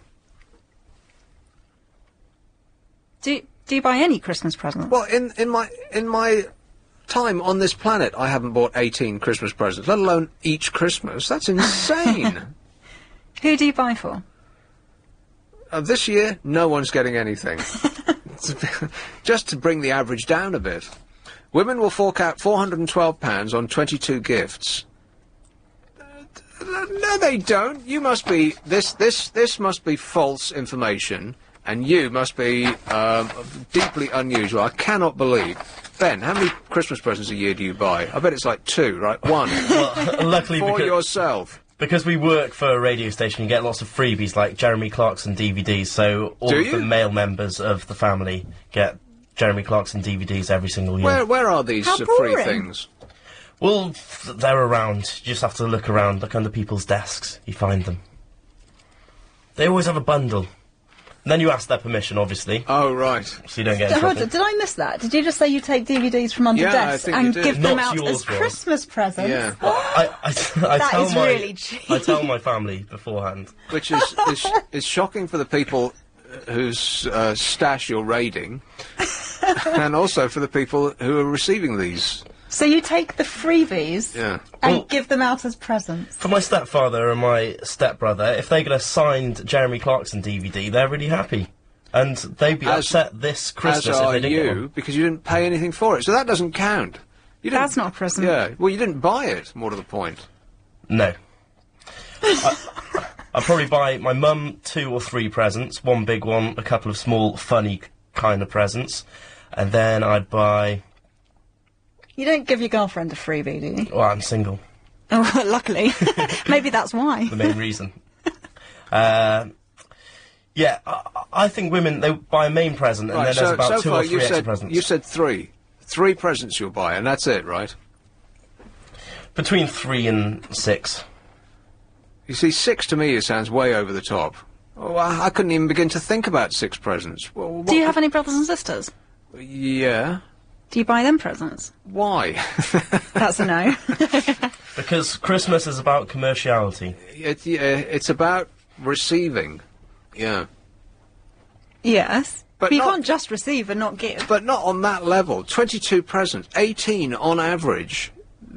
Everyone in this country buys, on average, 18 presents. No, it does make sense. For who? If a woman is married or going out with someone, she'll most likely buy him 4 or 5 presents. What? Then you've got your parents. then you've got brothers and sisters and a couple of friends You thrown may in, have and it makes children as sense. well. If you've Exactly. got a toddler, then they need a load of toys. If Right. you've got a, Well, if you've got, are you Mormons? I mean, how many people are in your family? We didn't have a TV. Right. Say no more. Feltham, Nitesh. Hello. Hello. Yes. First of all, I'd like to welcome you to Christmas, Mr. Scrooge. Thanks very much. Okay. Secondly, all those poor people who are hoping Concorde is going to come back, it ain't going to happen. No. No. It wasn't British Airways' decision to ground Concorde. It was British Aerospace who produced the parts for it. Because it was just, every part that Concorde needed had to be specially produced at a cost of 50 times the normal cost for an aircraft. It just wasn't financially viable anymore. Yeah, but I think, but the respective airlines in France and this country, they didn't want to carry on with it either because it wasn't making any money. Well, another thing is, those people who used to use Concordes are now putting bums on seats on the empty first-class seats in 747. Yeah. And they're all, they're not using their own money anyway, so screw them. Well, another thing is, people who want to know about Concorde, you were quite right, nearly right at the price of the ticket for Concorde. The return, at the last price, the return flight to New York was £8,900. Yeah, which is, I mean, if you think about it, £8,900 for, to avoid sitting in a chair, a comfortable chair, mind, for, what is it, like 8 hours? I mean, if I gave you £9,000 and told you to sit in a chair for 9 hours, would you do it? Yeah. Well, that's insane then, isn't it? That people would be prepared to pay that much money just to have a flat bed, or, you know, if we're talking about between first and economy, it doesn't actually make any sense, no matter how you look at it. Even if you're going to Australia, if I said, I mean, what's the first class ticket to Australia? It must be 10 grand return. If I said that I was, what are you shaking your head at? 10 grand return. First class. No, it still can't be that much. Hey, Nitesh, what's it cost to get to Australia and back in first class? Well, first class, I would assume about 6.5 grand. All right, 6.5 grand. Are you happy with that, Ross? I'm happy with that. You can continue. All right, 6.5 grand compared to £500 return for economy. So the difference is £6,000. If I asked you for £6,000 to sit upright in a comfortable chair as opposed to lying down for 22 hours, would you do it? Yeah. There can't be anybody on the planet who wouldn't do that. I mean, that's just madness to me. I just don't get it. Another thing that people, another couple of facts about Concorde is that Concorde was originally developed, paid for by the government as a military transport aircraft.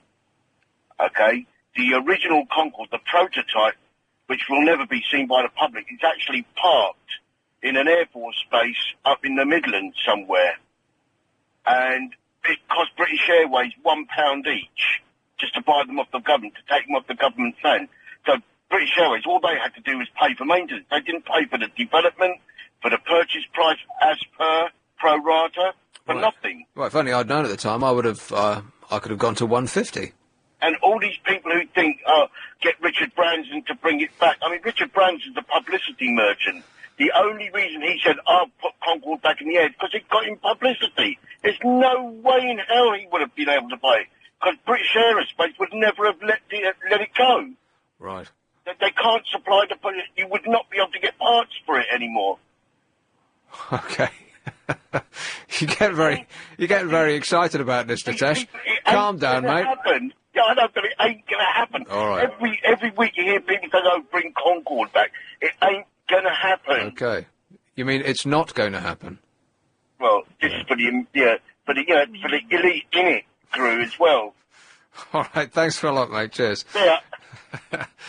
Now, the next thing is not going back in time. The next thing is going forward in time to Nirvana, which will be when planes can take off and go into space, where not only no one can hear you scream, but there's also no friction. And so you could get from here to Australia in about a half an hour. That would be the next giant leap forward. I wouldn't like to be on that plane. Why not?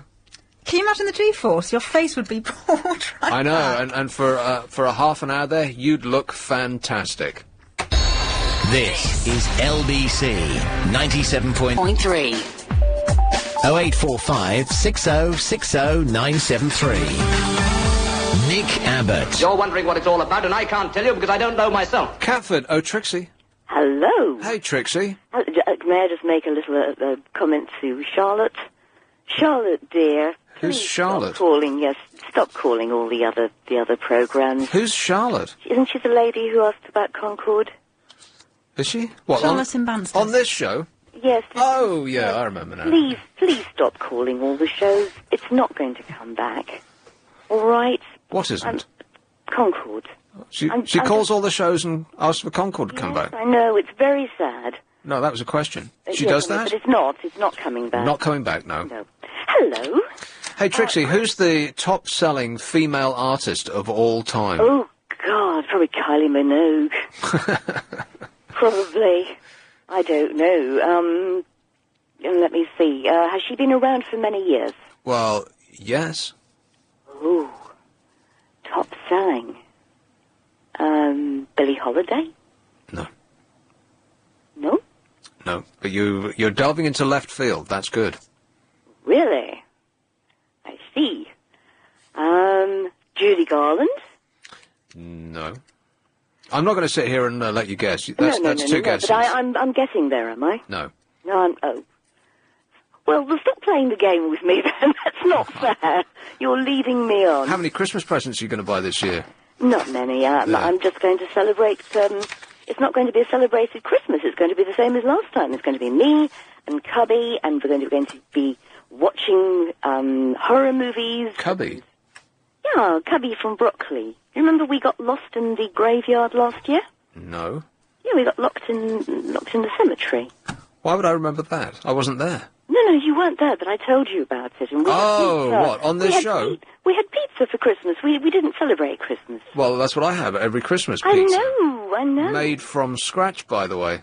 Yes, and probably with bacon this year. I am so sick of people telling me what I can and cannot eat. I agree. I was thinking about you, and I thought, oh, you're going to kick your heels in. You know, you've just discovered bacon. That's right. I was a vegetarian for 20 years. And now I'm like ham and bacon, and I'm eating animals almost before they're dead. And you look and feel better than you've ever felt in the whole of your life. I look better than anyone has ever looked. Absolutely. In the history of the human race, Trixie, I won't lie to you. No, I believe you. And now they want to take it all away from you, and it's absolutely awful. Well, I'm not listening to anything they say again. Here's what they're saying now. Yeah. Millions of people are at risk of getting cancer. It's not just that you won't feel very well. You're actually going to get cancer and die. Precisely. Unless you cut the levels of alcohol and red meat in your diet. Medical experts have warned following a landmark study. Right, okay. Hang on a minute. Sorry, no, I'll tell you. My ex-husband... Wait a minute. The most comprehensive review of the evidence linking obesity, diet and physical activity to the chances of developing cancer recommends sweeping changes to lifestyles if rising cancer rates are to be halted. And I don't think it's going to make the slightest bit of difference. It's modern life that's giving us all cancer. It's a slathering... underarm deodorant on. It's putting all these unctuous tinctures that women put on their faces. I know. I've no idea what it's doing to you. I know. It's crazy. But I tell you what, I spotted this. I have to tell you this. They've discovered that a new bipolar treatment can actually lengthen the life of a worm. Great. And I read about it. It's this nematode worm. Have you heard about it? Oh, This worm, they sort of, they put human life against this worm. We think, well, if we can make this worm live longer, then we can make the human race live longer. Right. As if we're like a worm. And they're what they want to do is to find out that lithium can do it, you see. So now they want to know, can lithium lengthen the life of people? I suppose in this case, though, because they're manic depressive taking the lithium, they sort of But isn't the problem that there are too many people? The problem isn't pollution. The problem is that there's too many people in the world, and we're all living ever longer and needing ever greater amounts of care and attention. That's the big problem that's facing the planet. So, wouldn't they prefer it that we died a little earlier? Yep, absolutely. They should be telling us to eat bacon. Yeah, I've just done my death clock. And my death clock tells me I'm going to live till I'm 99. Oh, no. Yes, exactly. I mean, oh, great. Well done, you. 99. 99. So you're guaranteed that, are you? Well, your BMI is under 25, isn't it? You're a non-smoker, I would imagine, are you? My BMI? That's your body mass index. You're not fat. No. No. So, let's see, I'm hovering around. We're hovering around the same age. So, I haven't done any exercise in about a month, though. Does that count? No, well, don't worry about it. I actually strained my leg getting out of bed the other day. Ah, don't worry about it. In fact, I might have done it while I was asleep. Are you in an optimistic mood? I'm never in an optimistic mood. Have we spoken before? No. You normal, pessimistic, sadistic, or optimistic? Yeah, all of that. Apart from the last one. We'll put you at optimistic. All right? People must be, hang on a minute, people must be leaner, take more exercise, eat more whole foods, virtually cut out alcohol, consume less red meat, and eat no processed meat such as bacon and ham at all. That's not fair. That's not fair. You need it. Those are the yummy ones, bacon and ham. Yes. I had rabbit the other day. That's quite yummy as well. It is, isn't it? Yes. So, and you're a non-smoker? Yeah. Right, okay. So we will just put your death clock up here. What? No, I'm just going to read you to see if I can get your death clock up here. You're going to know when you're going to die. Yeah, tell me how many years I've got guaranteed. Go ahead. My dear. What is this? Oh, it's all right. Don't worry. It's quite safe. Well, what is it? Oh, it's just a desk clock. Oh, you've got another 6 months. You've got a 2036. I don't think I can stand it. Well, I've got longer than that. Yeah. 2036? Yeah. That seems far too long. I'm going to go on even longer. Right. You know? Well, how did you work that out, 2036? Oh, it's just arbitrary, don't worry about it. Well, you've told me now. How can I forget something like that? Hey, I have to ask, did you meet Joe Walsh? No, never meet your heroes. I did that once. It was a big mistake. Yeah, so, I know. I just thought maybe you said hello. No, I had tickets to go and see The Theater that night. What did you see? I'm not going to tell you. I hated it. Well, go on. What was it? It's another one that I walked out halfway through. It was dreadful. I'm not going to say. Oh. Because the last time I started heaping on theatre productions, I got told off. Oh. So no, I'm not going to tell you. But all right. But that's fine. But if you're thinking about going and seeing that show, whatever you do, don't. All right. Well, all right. I'm glad you gave me a warning about the show that you aren't going to tell me about. That's fine. Sucks out loud. I missed the beginning of your program. I'm afraid I was listening. Are you to kidding? The Led Zeppelin stuff on. Oh right. The other Over at the other place. Rock and roll. Yeah. Oh God, Robert Plant's voice is so gorgeous. Oh, steady on, Trixie. You might not make it. I know, but it is gorgeous. It is really gorgeous. Are you going, or are you lucky enough? No.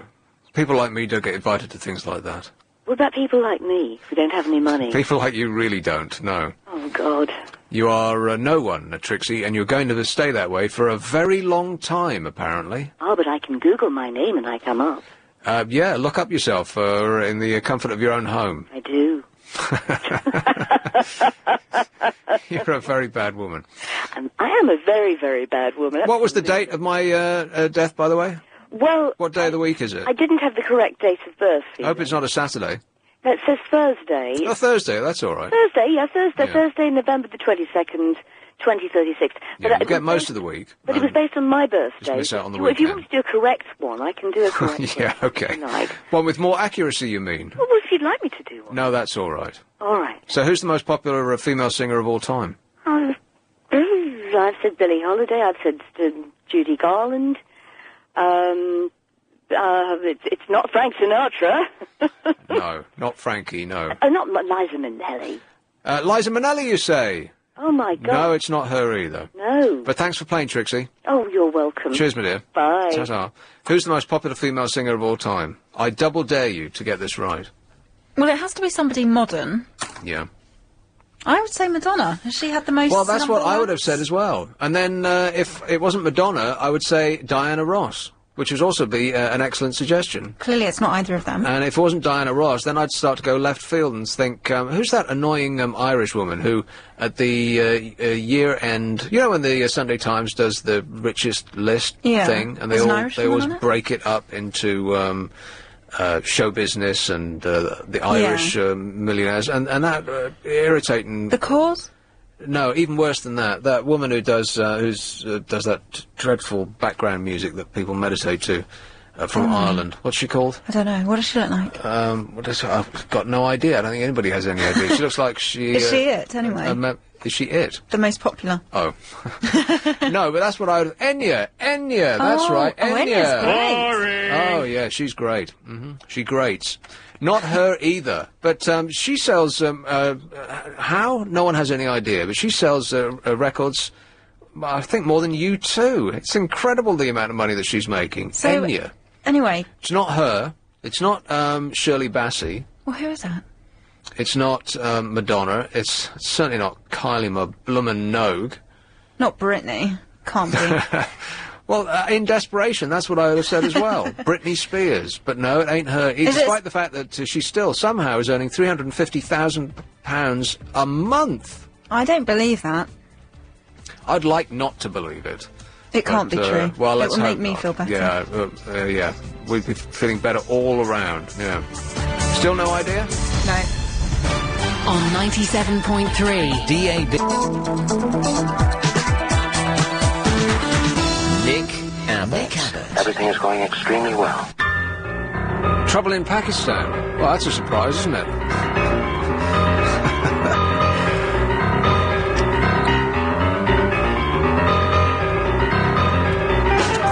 So, this chap's been hanging on a good long while. Rice slip. Oh, Hamish.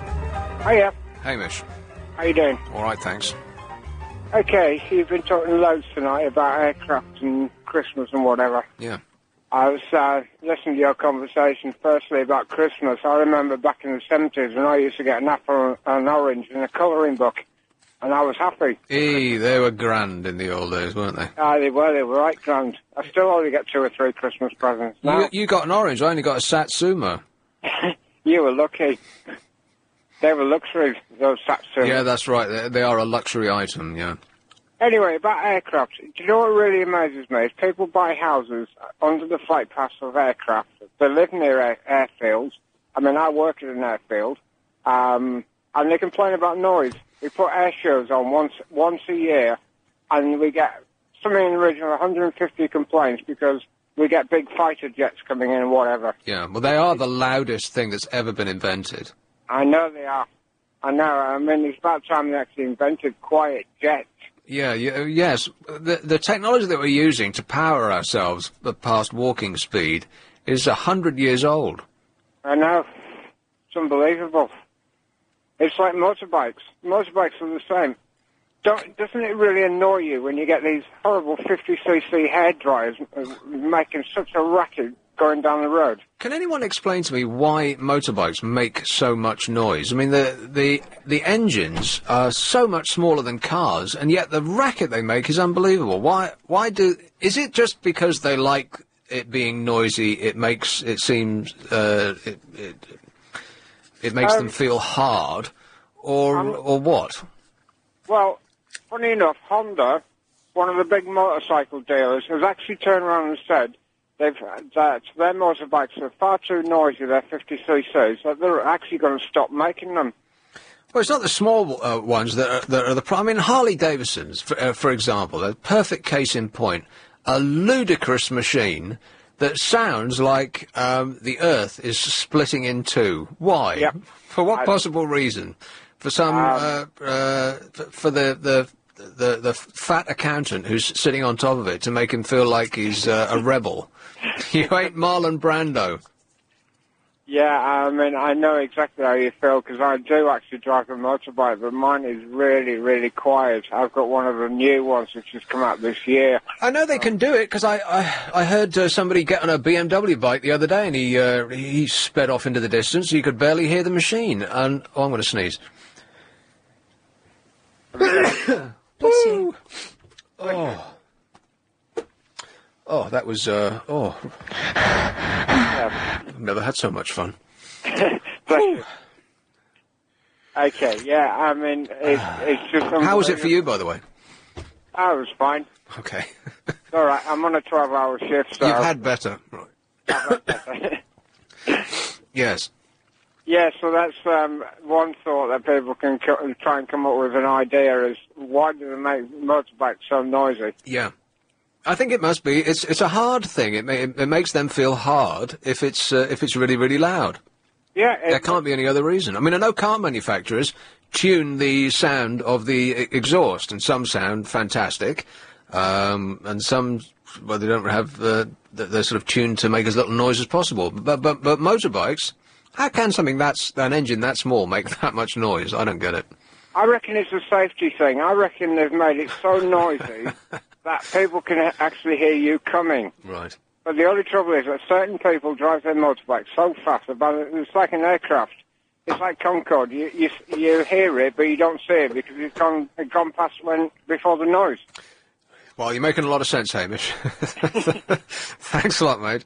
No problem Cheers. at all. You have a good night. All right, ta-ta. Bye. Hey, we're going to get the papers today, by the way. Yeah, I'll go and get them now. Are they here? Assuming. No, Let me make it on. I'd make a phone call before I need to make a quick phone call. Waste any shoe leather, yeah. Epsom. Oh, Igor. Hey. Igor. You need some papers. Yeah, yes. Okay. Yeah, I just came back from Barbados. You made me go there, actually, because you're fans, you know. I did what now? Do you remember? Years ago. Oh, years ago. No, I don't remember what I did on this show an hour ago, let alone about a year ago. No, a couple of months ago I said I had a job in Caribbean. You said, rush out there straight away. Really? And I did it, yeah. That doesn't sound like something I'd say. You said maybe I just wanted to get rid of you. Sonny? Yeah, it was to get rid of you. Yeah, I know. No, but one of the most important things I discovered when I was there was Professor Longhair. Yeah. You ever heard of him? Yeah, of course, but he's not, he's more associated with New Orleans than... Yeah. Yeah. No, but some guy told me about him, you know, because I was, like, playing in piano bar. Mm-hmm. And I never heard him till today, because I just remember. And I look it up, and it's exactly like your jingle. It's just exactly the same kind of... What, the... Yeah, Boogie Woogie. Yeah, it's that Liberace kind of vibe. You know. Well, I think that Professor Longhair would raise a finger of complaint at being compared with Liberace, but, yeah, along the same lines. I can see that he got it from him. Or the other way around, yeah. What do you mean? You got what from him? Liberace got this jingle, oh, right. Bumble Boogie, from this, you know, Professor Longhair. Right. Quite possibly, yeah. And it's on YouTube. YouTube. Professor Longhair, New Orleans Boogie. All right. Well, there's something else to look up. Along with, you know, a lot of teenagers falling off skateboards, which is what YouTube seems to be. No, it's got some brilliant archive material. Oh, yeah. Like what? Well, many Andy Kaufman things. Andy Kaufman. Oh, he was the guy that ruined Taxi. Yeah. Yeah.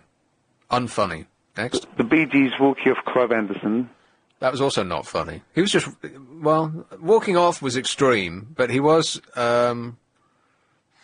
see, I quite like Clive Anderson, but the thing with him as a chat show host is that he didn't seem to be remotely interested in whoever he was interviewing. He just had to get to the next pre-scripted joke. Yeah. Which I think is something that affects all talk show hosts, which is why Michael Parkinson keeps railing against them all, because he's not quite like that. He'll actually listen to an argument, listen to a response, and perhaps fashion his next question based on that, which is, you know, not what people do anymore. Because he doesn't want to be like celebrity, he wants to be like journalist. Michael Parkinson? Yeah. Yes, exactly right, yeah. Well, nobody watches Parkinson for Michael Parkinson, to be honest, do they? You look at the guests that he's got, and then decide whether you want to watch it based on that. He's just kind of trying to bring perfect reporting from scene of interview. Okay. Now you're sounding like a telegram. Are you okay? I'm okay. Okay. Are you okay? I'm okay. You're okay. Everybody's okay. Okay? Okay. Thanks, Igor. Bye. Hey, by the way, you still there? Yeah. Who's the biggest selling female artist of all time? Madonna? That's what I'd have said too. That would have been my first suggestion, but no, apparently not. Not even close, apparently. Let me have another guess. All right then. It's against the rules, but just this once. Biggest selling female. Is she alive? Yes. I say that with great confidence, but I'm not entirely sure. Yeah, I think so. Yeah. Yeah. Diana she's Ross. alive. Diana Ross is the wrong answer. Thanks, Igor. Bye. And also, the other question that I had, which seems to have been completely forgotten about, part of the important issues that we've been discussing on this programme. Who are the two people in the top 30 most annoying things, according to some silly poll, that a lactose-free drink did? Why would they do that? Lactose-free milk. I mean, really, if you're trying to stay away from lactose, just don't drink milk. Drink water instead. Like alcohol-free lager. I don't understand the concept. Or diet crisps. If you're trying to lose weight, have an apple. Here is, now who has been waiting the longest here? This one. Worcester. Brendan. Hello. Brendan. What's the park? Pardon? What's the park? Worcester Park. Yeah. Sounds a delight. Pardon? It must be lovely. I'm sure it is, yeah. You mentioned something about sending a fax from your PC earlier. I'm having trouble understanding what you're saying. Can you hear me now? Oh, that's like chalk and cheese. Okay. What was that? Well, we're on speakerphone or something. No, I just moved the phone a bit. Right. You mentioned something about sending a fax from a PC earlier. Yeah. It is possible. I doubt it. It's a bit fiddly, but it is possible. Well, every time I try to print something, it asks me if I want to fax it. And every single time I have to say no. I have never wanted to fax anything. Stop asking me. But it always does. It might be that it's set up as your default. It always tries to go that way. It does, yeah. And how you would undefault that, I wouldn't even care to guess. But I've never once successfully sent a fax on a computer, which is why I had to go out and buy a separate fax machine, which now sits in the cupboard, because people from America are forever faxing me at 3 o'clock in the morning, asking me if I want to buy insurance or whatever it might be. There is a thing you can do where you can send faxes to email, so you never have to end up wasting your fax or getting calls in the middle of the night. It just comes in an email and you can just delete it like normal. I've seen a few links which give you that option, which is quite handy sometimes. Right. Well, you've sort of lost me. How would a fax machine receive an email? No, what I think is you have a special number. There's a company which does it. Oh, a special number, you say? Yeah. Oh well. They give you get an account with them online, and then. All right. Well, never mind. I'll just suffer. But hang in there. You might hope to get better. Who's the most successful female singer of all time?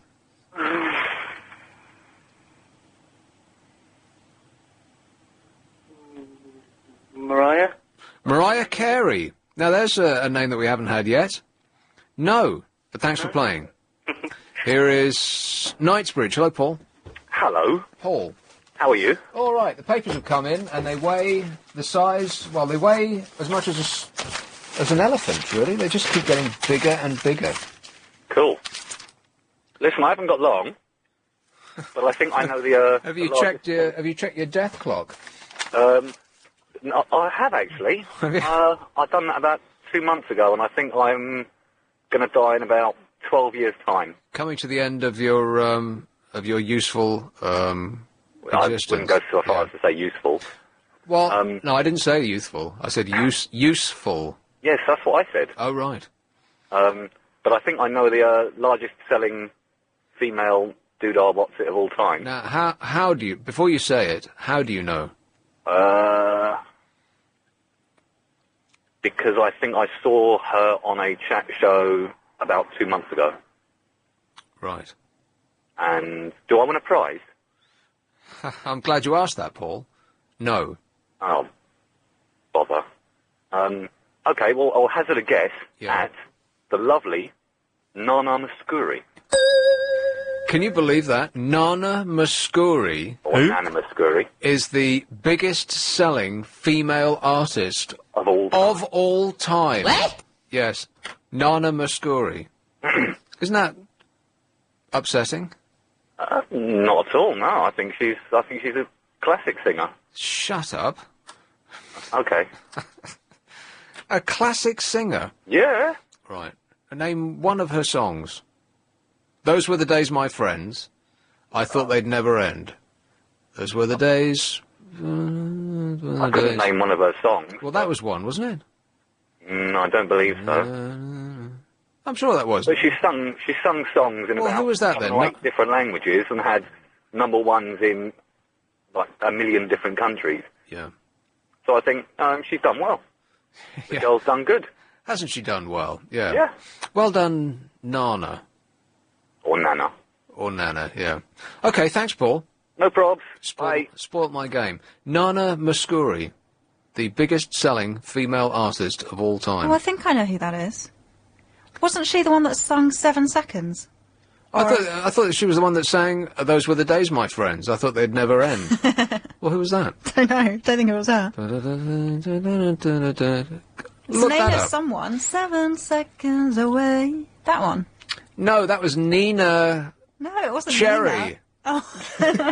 I knew it was something. Nana, Nina, one of those ends. While the papers are here, you're going to love the front page of the Peephole.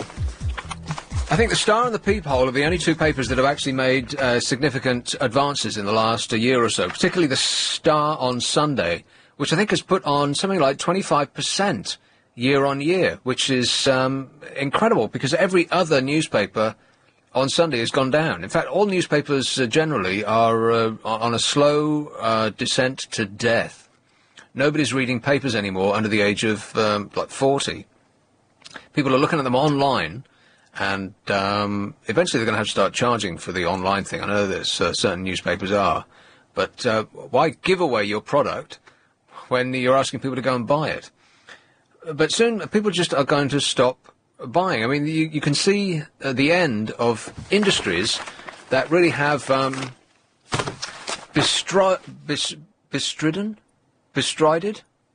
bestrode. Pick one of the above, have been the lords of the last at least 50 years, and are just being taken apart. Firstly, because the youth of today doesn't want to get ink on their fingers, quite right too. But also, they're not remotely interested in the news, and they don't know what to do about it. So that's the music industry and newspapers, the two biggest businesses, the two most influential businesses of the last 100 years or so. You're very quiet. You got everything there. Well, I've got a little too much because there was quite a big pile. There's so much chaff. It's hard to get to the wheat. I do find the weekend papers are the worst set of papers that there are across the week. They're all full of rubbish. Well, they are, yeah. I think that there's... once you've taken out all the inserts and all the adverts... There's precious little in them. There's about 3 pages left.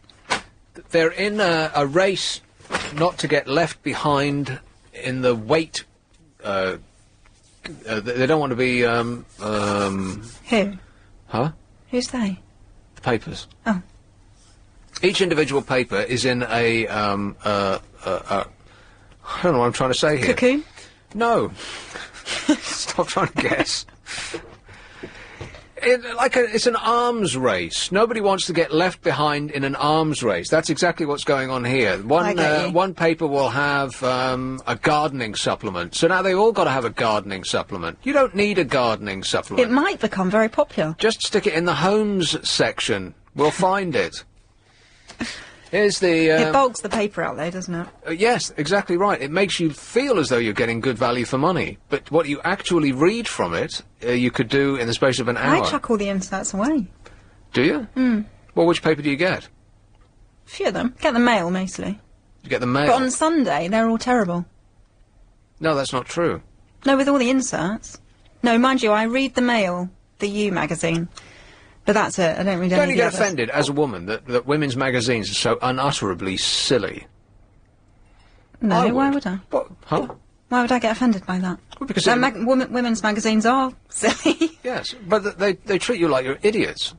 That you're only interested in how to relieve your wrinkles and how to look There are a good lot of women out there that will buy them for that. Because they want to get rid of their wrinkles, and they need to know what men aren't what the colour on the high street is for your nails. Aren't treated like dopes like this. I mean, oh, come on, look at the men's magazines. They're all with naked men on the front with their abs out, like, that's all you guys do. What kind of magazines are you buying? Obviously from the wrong shelf. I think men's magazines have got naked women on the front, don't they? No, you know the fitness ones. Oh, those. And they've got a man on the front with his pecs out, and... Yeah. Do you guys not do anything else apart from stand in the mirror naked, looking at yourselves? What else is there to do? Well, yes, you're quite right, Ben, yeah. Chelsea, hello, June.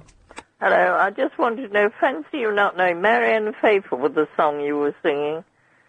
No, that's not correct. It is, and the other one... No, that's not true. Those Were the Days, My Friend... Yes, was Marianne Faithfull. ...is not the right answer. It is. No, I know, but Unanimous Fury was never on a Sunday. Well, or any other day of the week over at my place. No, I wasn't mad on her anyway. I can't understand why she was the best-selling... It must be people in Greece. They must have been going out and buying her records like they were going out of style, which, of course, in every other country of the world, they were. Okay. All right, thanks, June. Right, bye. Cheers, Minute. Ta-da. No, she's not right about that. She's a very nice lady. I'd like her to be right about it, but I'm afraid not, no. Does she mean, Marianne Faithfull. Mary Hopkins? Mary Hopkins! Thank you. Those were the days, my friends. And Ben's going to play it right now. Hey! Fortunately, not to my fingers. I can't push any buttons. Of all of the things I've asked you to do today, you haven't done one single one. You aware of that? I would say send him home. Oh, can I go home early, please, Nick? But then who are we going to get to screw up the news? I could screw it up quite easily. Everyone, so far. The most annoying person in the whole of this country, according to a poll of that's been undertaken by a lactose-free drink. And really, if you are trying to avoid lactose, just don't drink milk. Don't be looking for a non-milk milk substitute. That doesn't make any sense to me, like, at all. That's insane. That's like vegetarian food tasting like meat. Why would you do that? If you want to have meat, just eat have meat. Yes. Like bacon-flavoured soy chunks. If you are so extreme that you eat soy chunks, then you're not going to want it to... You probably don't know what bacon tastes like. Well, that's true. I do get it. Because if you're a vegetarian and you started...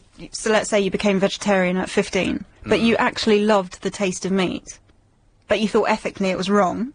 So then if you could have meat without the meat, that's perfect. No, it's not. It's silly. If you became a vegetarian at the age of 15, then for that reason, then you'd think that you'd grow out of it by 16, along with not being an anarchist anymore, or whatever it is that takes your fancy at that age. Why did you decide not to be a vegetarian Because I anymore? worked in a meat factory. Oh. I couldn't stand it anymore. So very strong values and convictions there, then. How do you mean? You were a vegetarian, yeah. And then you worked in a meat factory and you thought, oh... No. I'll just eat I it. ate meat, And then I worked in a meat factory, and what I saw in the meat factory turned me vegetarian, yeah. But so why did you stop being a vegetarian? I read an article from somebody who had the same experience as me, and they were about the same age, and they said, I wondered one day, why am I still a vegetarian after 20 years? And he couldn't come up with a reason, and I thought, yeah, hang on a minute, why am I a vegetarian? I couldn't come up with a reason either. Do you feel healthier now? Well, I don't know about now, because I've had a cold for about 4 weeks, like a low-level feeling of malaise. So I haven't felt at full speed for about a month now. Could your stomach take the meat? Because I know vegetarians have accidentally eaten meat, they've just gone sick straight away because their stomach can't actually digest. That's rubbish. It's not that their stomach can't digest it, it's a mental thing. Oh my God, I've eaten meat, I better chuck this up. No, my stomach didn't miss a beat. It continued as though nothing had happened. And I did feel a lot better. In fact, more than better, I felt as though each fibre of my being was giving me a round of applause, a standing ovation. I hope you've not been eating bacon, though. Yeah, lots of it. Well, you know what's going to happen now. Yeah, I'm going to die eventually. Yep. And you know what would happen if I don't eat bacon? You'll live forever. I'll die. 2036. I'll die too. But, no, if you are a vegetarian, seriously, do yourself a favour. Get yourself a bacon butty. Sausage. Well, sausage. See, I don't know about sausage. I'm not sure I'd go as far as sausages. I won't go that far. No. Honestly, Ros, little hot sausage action for you? Depends the situation. And how is the minister... Nick Abbott. Are you trying to be funny? Because I'm all out of laughs. The most annoying person in the country is... Go on. Here's how the list goes, from the top. This is the most annoying things. Oh, I bet I know who it is.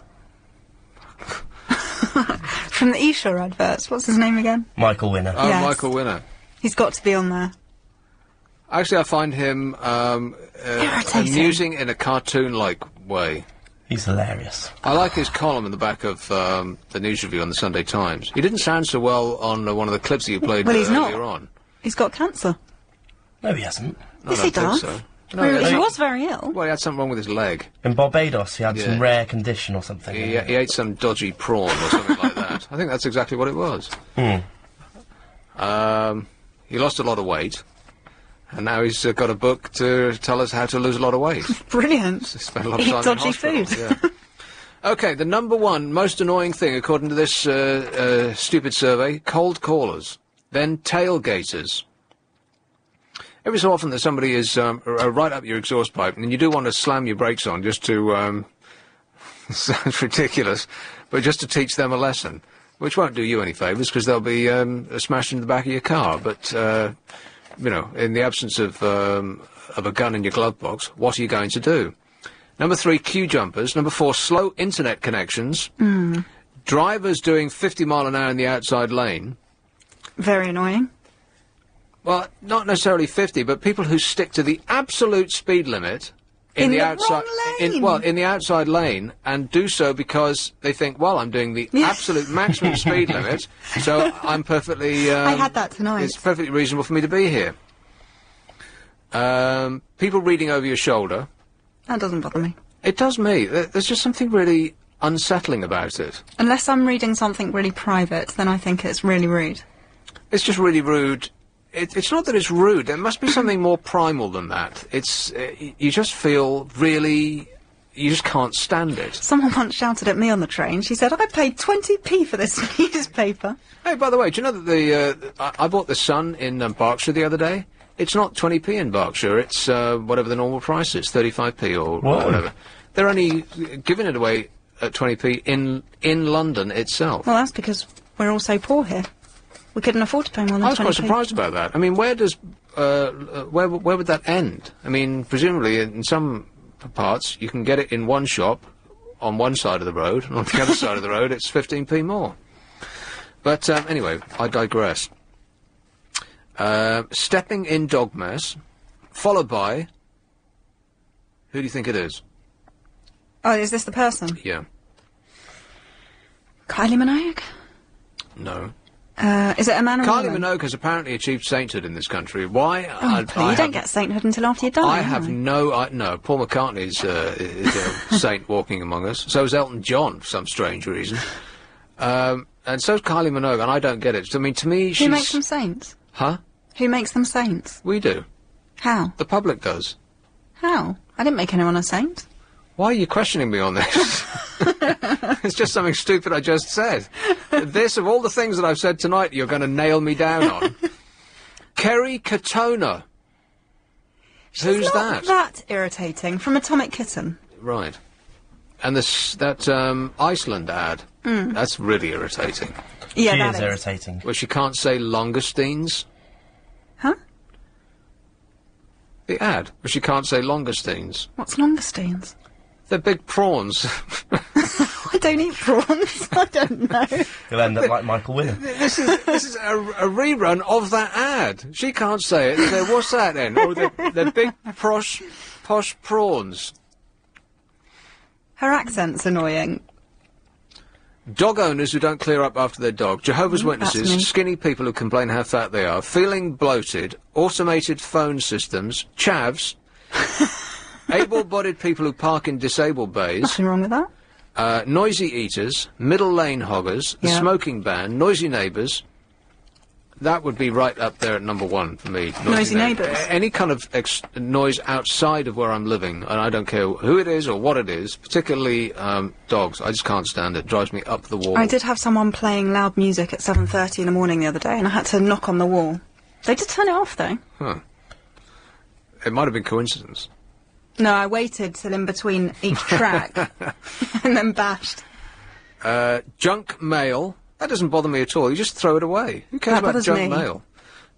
Excuse me. Someone nicking your parking spot. Bossiness. Debt consolidation. All of those adverts for people watching daytime television. Snobs, screaming kids, rude shop assistants, people with their mobile phones turned off when you need them, and then at number 29, the only other person in the top 30. Any ideas? Man or woman? Man. Most annoying man? Famous for being annoying. Any idea, Pauline? No, I haven't, Nick. Nick, those were the days my friend, Yeah. Mary Hopkins, Mary Hopkins. correct? Correctamundo. Can I just ask, was the show you walked out on this week, did it have its press night this week? No. Oh, all right. Why, which show had its press night this week? Hairspray? No, I'd quite like to have seen that. No, that got good reviews, didn't it? I did get good reviews, and as you said you walked out on it, I thought, oh, if you didn't like, perhaps that was the one you walked out on. Right, no, not that one, no. Didn't get invited to You're that. just saying that to be political now, I bet. No, honestly, I haven't seen Hairspray. I would quite like to do it, because the film, on which the original film was quite good fun, although I haven't seen it since it first came out. I haven't seen the film, but after seeing the press reviews, I thought, yeah, I'd like to see it. But then you saying you walked out on it, I thought maybe that was one you walked out on. Not that one, no. No. No. All right, better luck next time. Thanks, Pauline. Okay, Cheers, bye. my dear. Ta-da. You want to answer that, or shall I take it straight away? You go ahead. Here's the Sunday papers. We'll start with The Observer. Boring. Enoch was right, claim sparks Tory race row.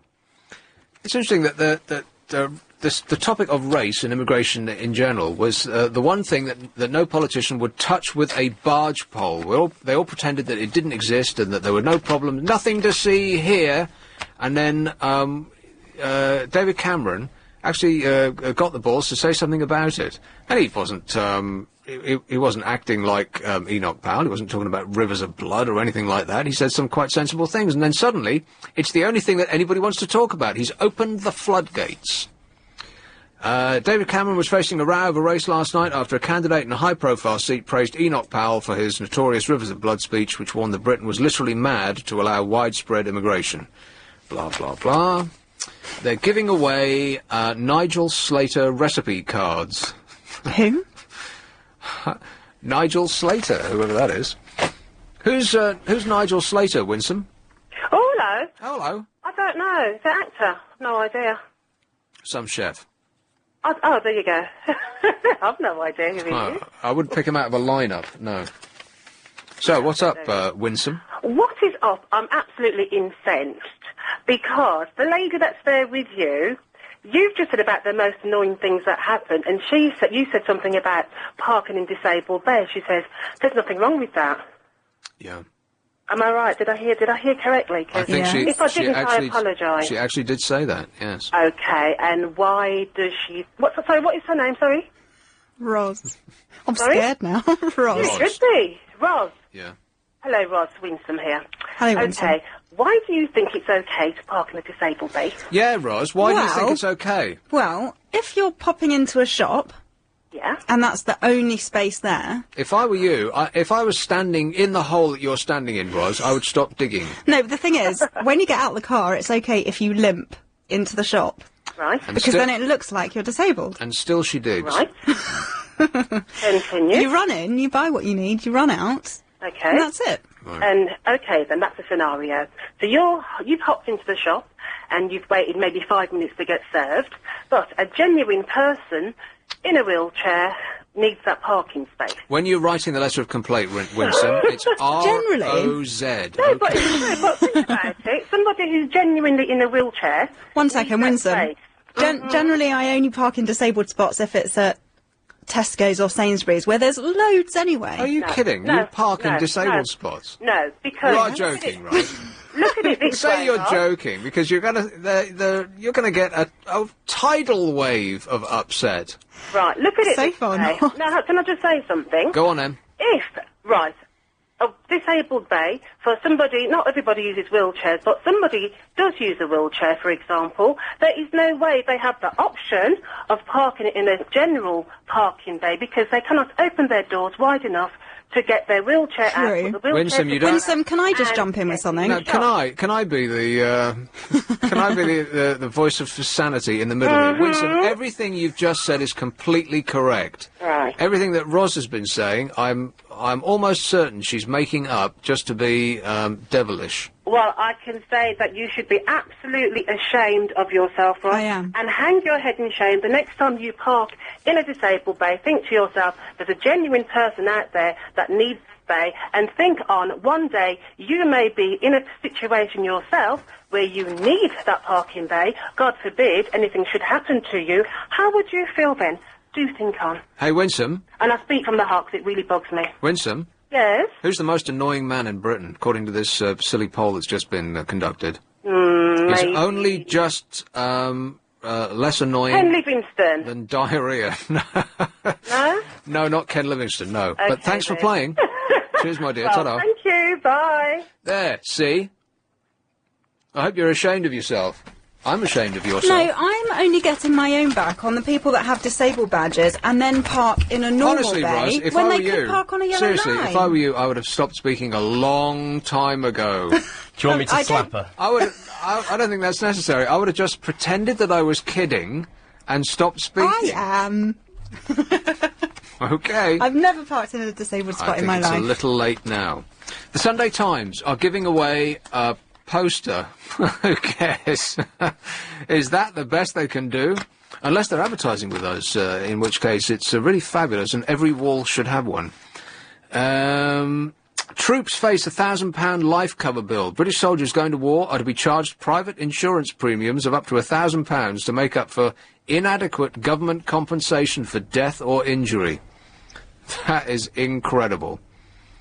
Not a day goes by where you're not presented with ever more evidence that you should not join the armed forces. Are they advertising with us? Who? The armed forces? Yeah. Not that I know of. Don't join the armed forces. They don't care about you. You can't say that. Shut up. They don't care about you. They don't. Go and join a supermarket. They won't care about you either. But you won't get your legs blown off at work. I've been watching that Commandos programme, by the way, and I am overwhelmed with pride is not the right answer. Emotion? No. I'm overwhelmed. Boredom? No.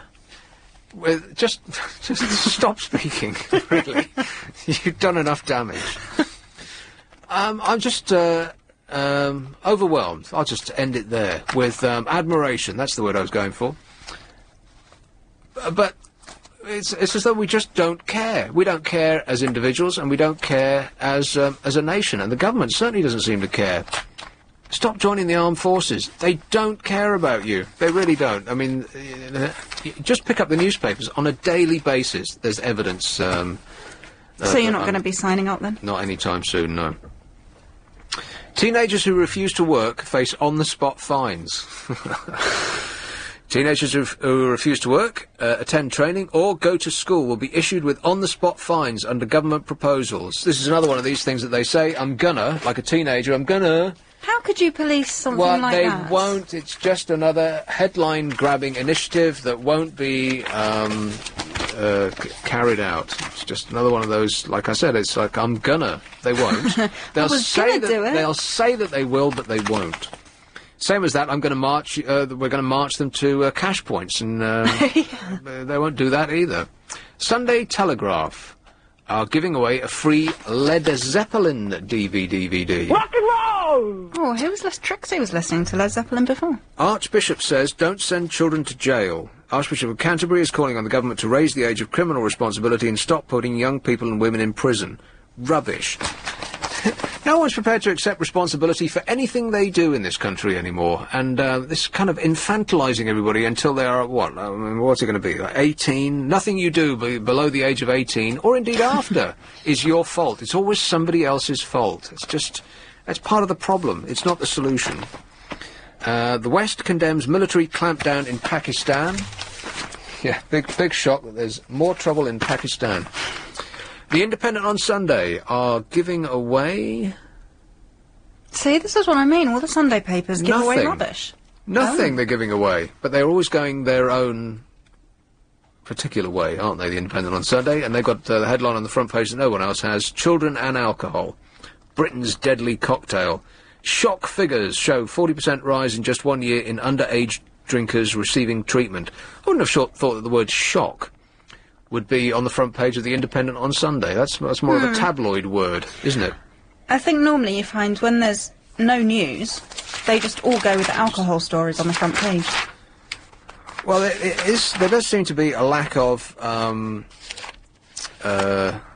agreement as to what is the big news, but kids drinking booze can... Hey, Janet Street Porter's got a page. I had no idea, never having read the Independent on Sunday. Everybody's got a column these days. I mean... I wonder if I can get one. Oh, almost certainly, yeah. The Sunday Express. They're all, by the way, printing a poppy on their front page. Every newspaper so far. Have you got yours? No, not yet. Well, the Sunday Telegraph don't have one. The Sunday Times do. And, hey, you know what? The Sunday Telegraph is the only paper that doesn't have... A poppy on their front page. Now, you'd have thought that of all the papers, with the possible exception of the Mail, it would have been right at the front there, at the forefront of wearing their poppy. Which and that's another thing that there seems to be an arms race on.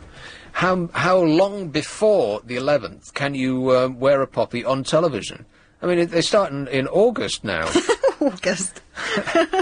They've been wearing them on TV for weeks now. And whenever you see somebody on television with a poppy on, don't be fooled into thinking that they arrived at the studio with that poppy. No, they're all They have a box just off camera to pin them on just before they go on screen. We've got ours here. Have you got yours? Not yet.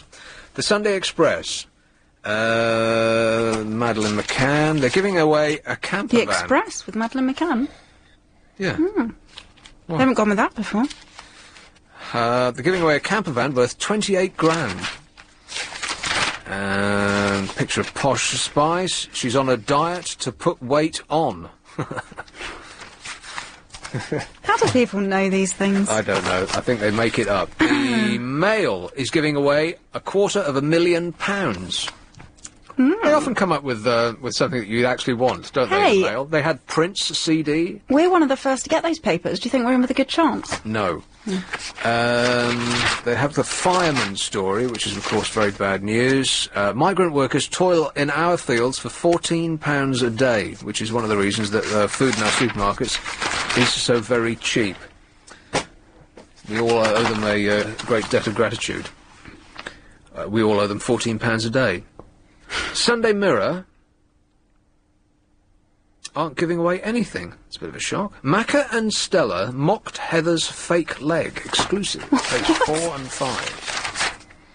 Macca mocked loss of my leg with Stella. Heather's shock claim. Just one thing after another with them.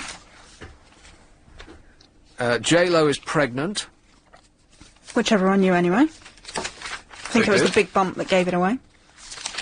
You knew? That was in the papers a couple of weeks ago. Boris Johnson filmed driving a car while speaking on a mobile phone. Deary me. There's not a lot of good news around, has to be said. It wouldn't make the papers if it was good. Bad. Some more rubbish about the X Factor.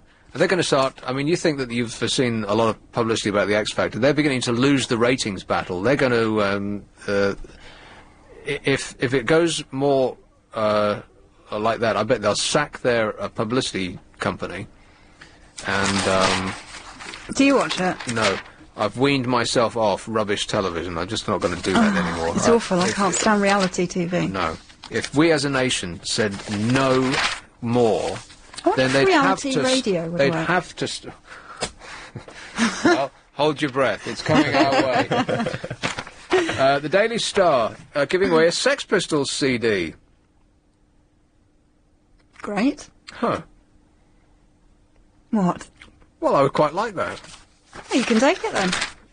I can't believe that of all of these papers, the Sunday Telegraph is the only one that hasn't got a poppy on the front of it. I mean, it's nowhere near the fourth. There's another set of Sunday papers to come. Maybe they're being conservative with a small c. And they would only put the poppy on in its appropriate place on that Sunday. Possibly. Remembrance Sunday. Not get sucked into this I care more war. Yeah. Because you'll notice that people on the television don't just have the poppy. They've got the poppy with the leaves on it. Which implies that they care more. And they paid more. Oh, they didn't pay anything at all. They got it free. It was in a box. Paid. How much do you pay? I've never... You pay as much as you think the ultimate sacrifice that our boys and girls at the front have made. Well, then you'd be a bit cheap if you put a couple of quid in. You certainly would. So how much do you put in? That's between me and my box. I mean, you used to have to put in thousands, wouldn't you? Yes. Yes, quite. You'd have to just drop your car keys in there. Your house keys. Give as much as you think. Sulu outs Star Trek to boldly gay, the headline. The first Starship Enterprise ran on pink power, it has been revealed. Scores of gays and lesbians helped to make the 1960s Star Trek series, according to George Takei, who played the helmsman Mr. Sulu. But the team were not all happy campers, because most of them despised the show's star, William Shatner. George, who is now a star on BBC Two's cult hit Heroes, came out of the closet 2 years ago. Speaking to the Daily Star, or the Daily Star Sunday, as it's called, he said he always felt at home making the sci-fi series because homosexuality in the studio was rife. In television, I find that hard to believe. That can't be right. I've never come across homophobia because, believe me, homosexuality was all over. It was obviously in the Star Trek cast, but it was also there in the writing staff, it was there in the front office, it was there in the production team, and it was there in the management. Does anyone care? About Star Trek? You're no, kidding? About them being gay. People are obsessed about Star Trek. Any little detail, yeah. He says, George, who was promoting a DVD collection of the first series, came out in 2005 in protest against California Governor Arnold Schwarzenegger's decision not to approve of gay marriage. Did he? But he said dozens of gay actors keep their sexuality a secret because they are worried they won't get parts. That's not a euphemism. As an actor, you weren't, blah, blah. Oh, I thought we were going to get the inside juicy gossip, but no, he just says that it was all a bit, Yes. The peephole. Oh, I'll leave the peephole till last, because the front page is great. Hey, who's the most annoying person in Britain? More annoying even than diarrhea itself. Apparently, according to this survey. Who is it? Any ideas? No. Well, I'll tease past this break. London's biggest conversation. Come on, we're running late! Right, here's the news of the world. Front page, Macca, I want beer. That's just going to keep running and running and running, and I don't believe anybody really cares very much about any of the people concerned. Inside, it's Kai's space. Pop princess Kylie Minogue launches her own version of MySpace. And there she is, wearing almost nothing at all, which is back to what I was just saying earlier on about women in the press. They're not taken seriously as... I mean, who is Kylie Minogue's male equivalent? Robbie Williams, right? Would Robbie Williams, on the inside of the front page, be photographed pouting at the camera in his underwear? No. No, but he'd be doing the male equivalent. Which is what? Being all masculine. I think Robbie Williams would pout. He looks like a pouter. No, he wouldn't. Not like that. Not like Kylie Minogue does. Well, no, okay. No, she looks good. When you show that picture. My point is that women are only considered as sex objects, and that's it. It doesn't matter who they are or what they do, it's only sex. Men... They're not everywhere. In the newspapers. No, in the Sun. Or the Mirror. Yeah, the tabloids. Why are you... Well, that's what sells their papers. I don't know why you fight me on this. I don't know either. Shut up. He's argumentative, isn't he? God, what a mood you're in tonight. This is in support of women folk in general, and you're fighting me on this. All right, okay, so they should be, if it will make you happier, then they should only be considered as sex objects. No. Got any arguments there?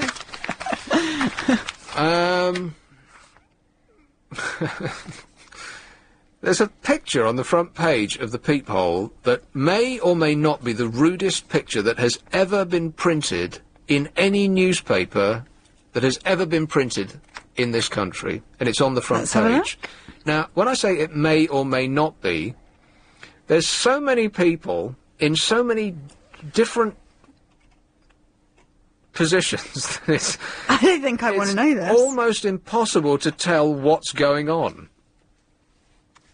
Some have been pixelated, mostly faces, but there's a lot of flesh in there, but I really don't know what bits are joined to which people. Their sales are going to be up tomorrow. It's like a giant knot of limbs. Who's it meant to be of?